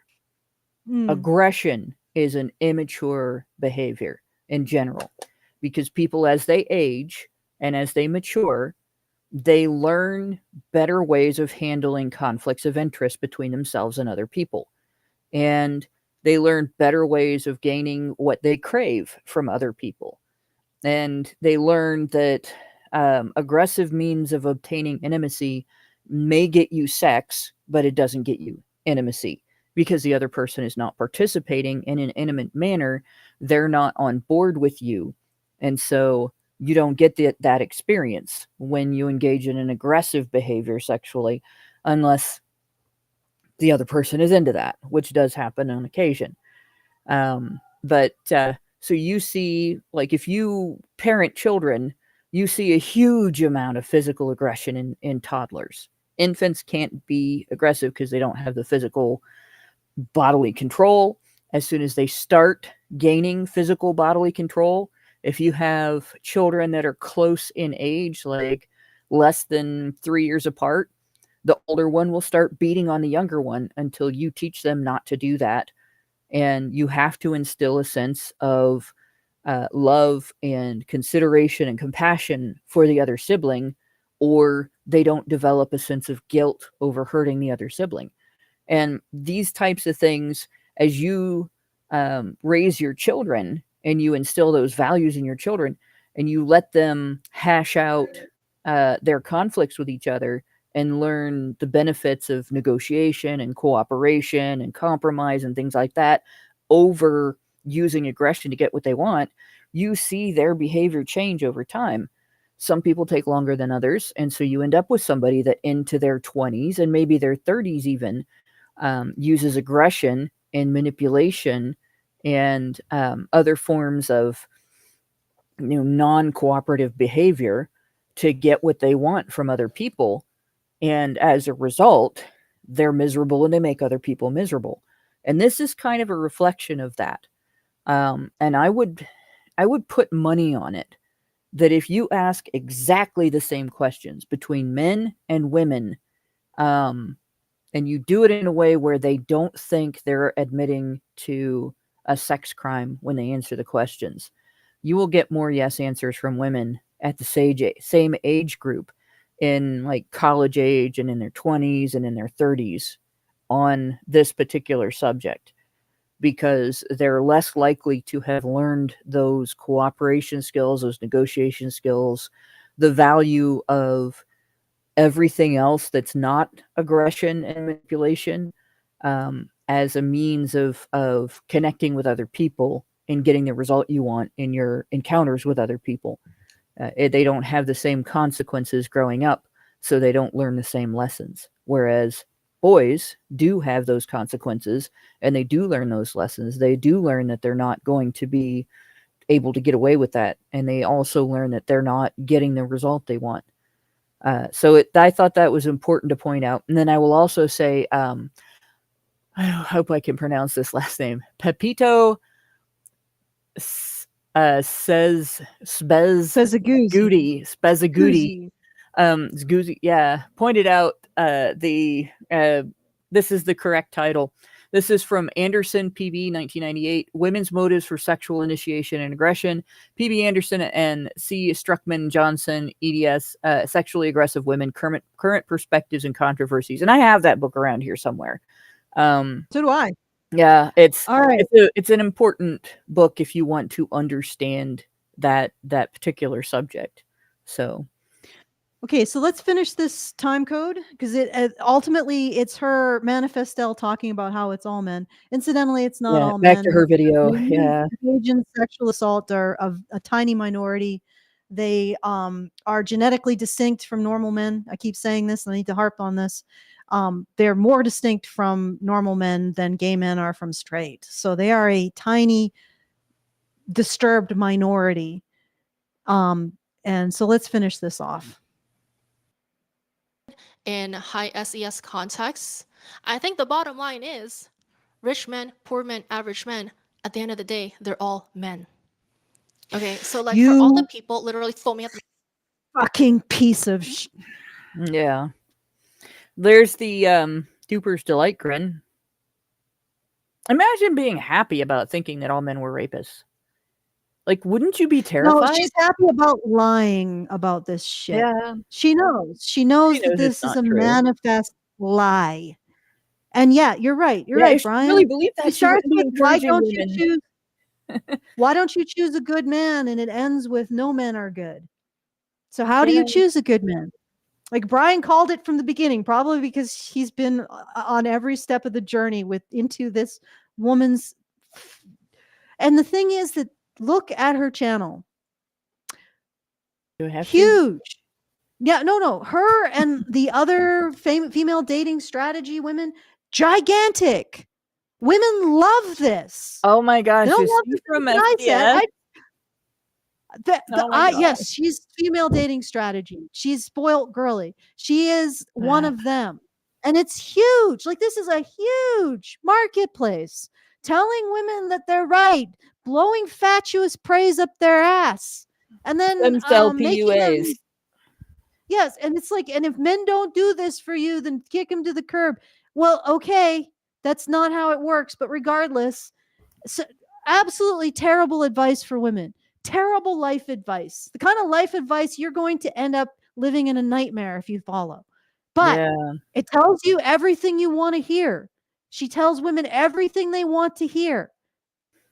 And it's just, it's mind-boggling. I mean, I just got shit from a woman in the comments of one of the videos. You remember the video that we just did, Brian, about the woman who was sex trafficked, allegedly? Yeah, and I sex said, traffic. Well, I mean, it's probably true, but like, I don't know, maybe. Yeah, but go on. Yeah, what was the comment? But regardless, I said, have you considered that you've been exploiting men, specifically the men who come to you because they have emotional needs that are not being met, and you are exploiting them? Like you're giving them the facsimile of this kind of an emotional acceptance or whatever. And that is itself an exploitation and it was in response to her saying, well, I heard that some of the guys that I had sex with were cheating on their wives and I felt bad for their wives. I felt like I was exploiting their wives or whatever. And so I pointed out, hey, what about the men who were emotionally vulnerable and you were exploiting that for money? And then this woman comes in. I got a question about this. When she said she was sex trafficked, was she saying that someone forced her to do this against her will? We didn't go into that part, so we don't know. It was okay, it was because video, that's what being sex trafficked is. It's probably not a good idea to speculate on. Let's just assume it. Okay, so one heavenly Lee Sky says, "Whoa, you're saying that she's exploiting men while she's being sex trafficked? Dude, I'm not about that believe all women sheet, but think about what you're implying here, Allison." Yeah, but you can actually be a victimizer as you're a victim as well. My God, you have such a chip on your shoulder. All of your arguments are so hollow and surface level. After all my years listening to Karen and Mike, sorry, hun, but you're not why I come to these discussions. Yes, I am the one who has a surface level argument. Well, you responded though to her saying that she felt like she was exploiting their wives, right? Yes, and I said, what about the men who come to you because they have these emotional needs and you are using that Yeah. to make money? I mean, truth be told, I guess they're getting something out of it and their wives are getting nothing out of it, or these other men's wives are She's getting not nothing out of it. interacting with their wives. Hurt They people hurt basically just people. bypassed the men, and these people got mad at you for pointing out that the men were bypassed. Yeah, if you're pulled into a situation where people are exploiting people and you're part of that, you're still, even if you are being exploited, you're also engaging in exploiting others, right? Yeah. Like that's, yes, she says she was sex trafficked. I don't know if she was exploiting those men when she was being sex trafficked, if the sex trafficking was separate from this activity, but if you're in an exploitative circumstance in which you are exploiting others and being exploited, that doesn't change the fact that you are exploiting others. And it actually happens a lot, in fact. It's not just with regard to sex trafficking, that happens in the drug world as well, right? Not everybody who hands over a set of doses of various types of doses of drugs for currency is doing so because that's the job they wanted to do. Some of them are doing that because in their neighborhood, if they don't join their gang and do that, they will get killed by the gang members. Like that's a reality for a lot of young men in urban areas in the United States, in Mexico, probably in Canada, probably in the UK, at pretty much every nation that has drug problems, that happens. And it's mostly specific to men. There are women that get involved in that as well and do the same thing. But when it comes to the risk taking end of it like that, it's a lot of it's men. The teenagers that I hung out with that were selling drugs were conned into it by adults who were part of a crime syndicate. Like they ended up behaving as badly as the adults, but the agency that they had as teenagers was nothing like the agency that, a 50-year-old has. And so there's a lot of exploitation that takes place. And then those guys roped other guys into it. And of course, some of them thought they really had a good deal because they had more money than the guys that were working at McDonald's, right? And you did have quite a bit of, well, yeah, that boy's being exploited, but he just got 4 of his buddies involved. It's not just sex trafficking.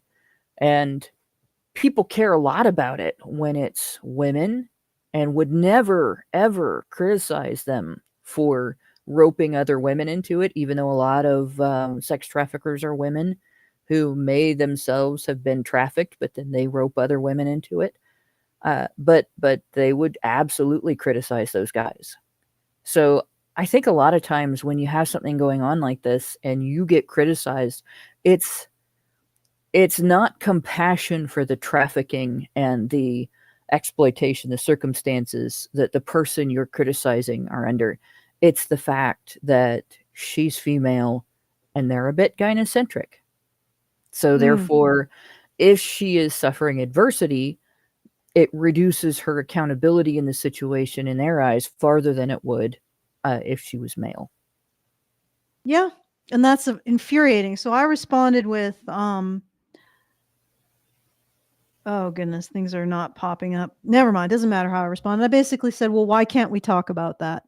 I mean, she already brought up this idea of her negative effect on the women. Why can't we talk about the negative effect on the men? What's the block? All right, so Gynocentrism. Gynocentrism. There was one other chat that I wanted to bring up. So Christopher Adkins says, I'm struggling with whether to come forward or not. I've experienced female sexual assault and considered reporting it and ultimately never did. Well, depending on how late it is, it may be just too late. If you are in that situation, do it immediately. And don't let the police give you bullshit. I mean, I think they're more and more less likely to do that now. And to actually take these claims seriously. I mean, I know there's a lot of places where they won't, so you might get some secondary trauma from that. But honestly, we need to start holding women to account for their sexual crimes, because it's the only way that we're going to take, first of all, that we're going to start seeing an overall reduction in this problem generally. But also, women don't deserve to be able to use this as some kind of bludgeon against men socially.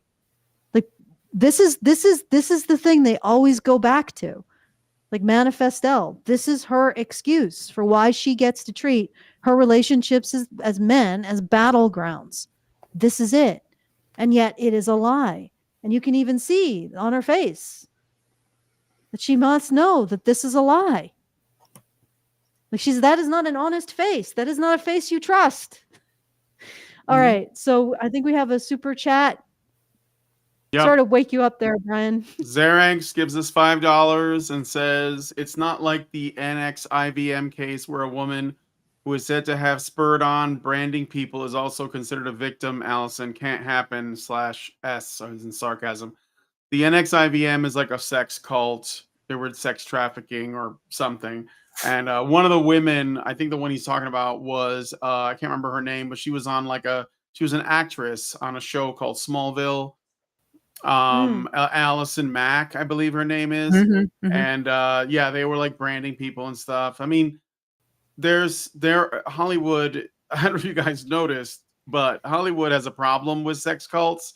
That keeps coming up and getting exposed. And no, but yeah, I would put men, money on Hollywood disproportionately impacting the statistics in the United States on every manifestation of mental illness that can be measured, including violence and sexual violence in particular. The woman, I believe Allison Mack, was framed as a victim by the media, but she was definitely participating in that. Yeah, we reported on the show. So I didn't even notice these comments now have likes to the comment.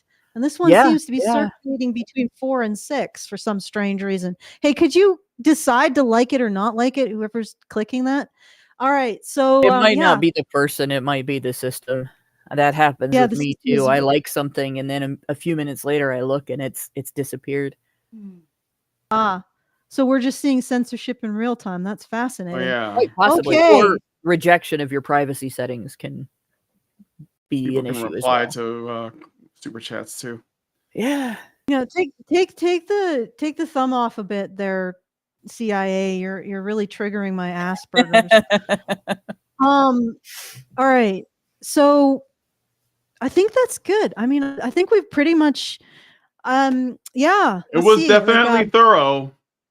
Yeah, it was thorough. Also unrelated, Richard Bier put in $2,000. So thank you, Richard Bier. Very much. Thank you, Richard. Yes. I gotta give you a thing for that. So thank you. Come again. Very much appreciated. Very much appreciated to help us out with that. And again, if you want to help, feedthebadger.com/support. I feel like although Manifestelle is a distressing topic, and I would invite Richard to maybe find someone else. I do think that it's important to address it because this is like the nerve center. Sorry, guys, this is the nerve center of the bullshit. She's an influencer, right? She has a lot of women listening to what she has to say. So that is we are looking at important. The id. We are looking at the monsters from the id. A monster from the id right here in this person. And she must be addressed and dealt with, or at least discredited. And she's full of shit. And this Also, is this I is this consider is my initial impression confirmed. there you go. Hannah was a complete virgin to the issue of Manifestelle, and she picked up the red flags right off the bat. Okay, there's The another eyebrows line. have it. I mean, The eyebrows. It's not phrenology, it's eyebrowology or well, and browology. it's not necessarily that way with every woman with thin eyebrows, but it really is a red flag, especially if it's put on. Like, Oh, somebody's asking if we could do The View at some point. oh Oh, god, good lord! No, Like you mean this the is a show? monster How from much the time egg. is- That's like no. the crack. That's We're gonna have to San do that when Andreas it's fault not. right to hell. Y'all, we're gonna have to do that when it's not cold and flu season, okay? Because I haven't had a day off in a month, really, All right. and I'm not gonna Okay, have well- a day off until after the 21st. Okay.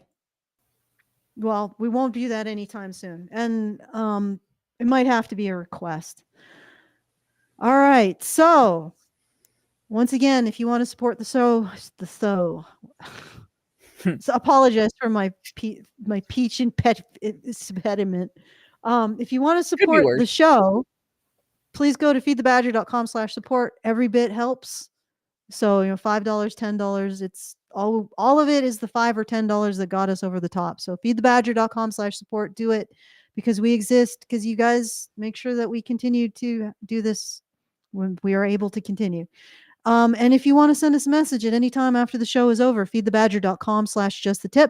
Very best way to send us a tip with a message, and we will read it at the next reasonable opportunity. All right, I'm going to hand it back to Brian because I think that he's been gone for the last hour. he's Okay. he's only I mean, technically we almost did 3 hours. That's a bit insane. No, wait, we did more than 11. 3 hours. Yeah, 11, 12, 1, 2. It's almost 3. So almost did 4 hours of Three and show. a half hours. 3.5 So I'm hours. going to be blunt. There have been I several think- people that have asked if we would do a 24-hour stream, which I think I think is crazy. But we're verbose enough that Brian's we would be dying able to fill it. inside. I will set it up, and then I'm going to walk away and live my life while you guys just talk about whatever. And then I'll come back at the appropriate time and take you guys offline. We actually could probably do this if we were in an area where more than one person could take responsibility for actually running the stream so people could get breaks. Yeah.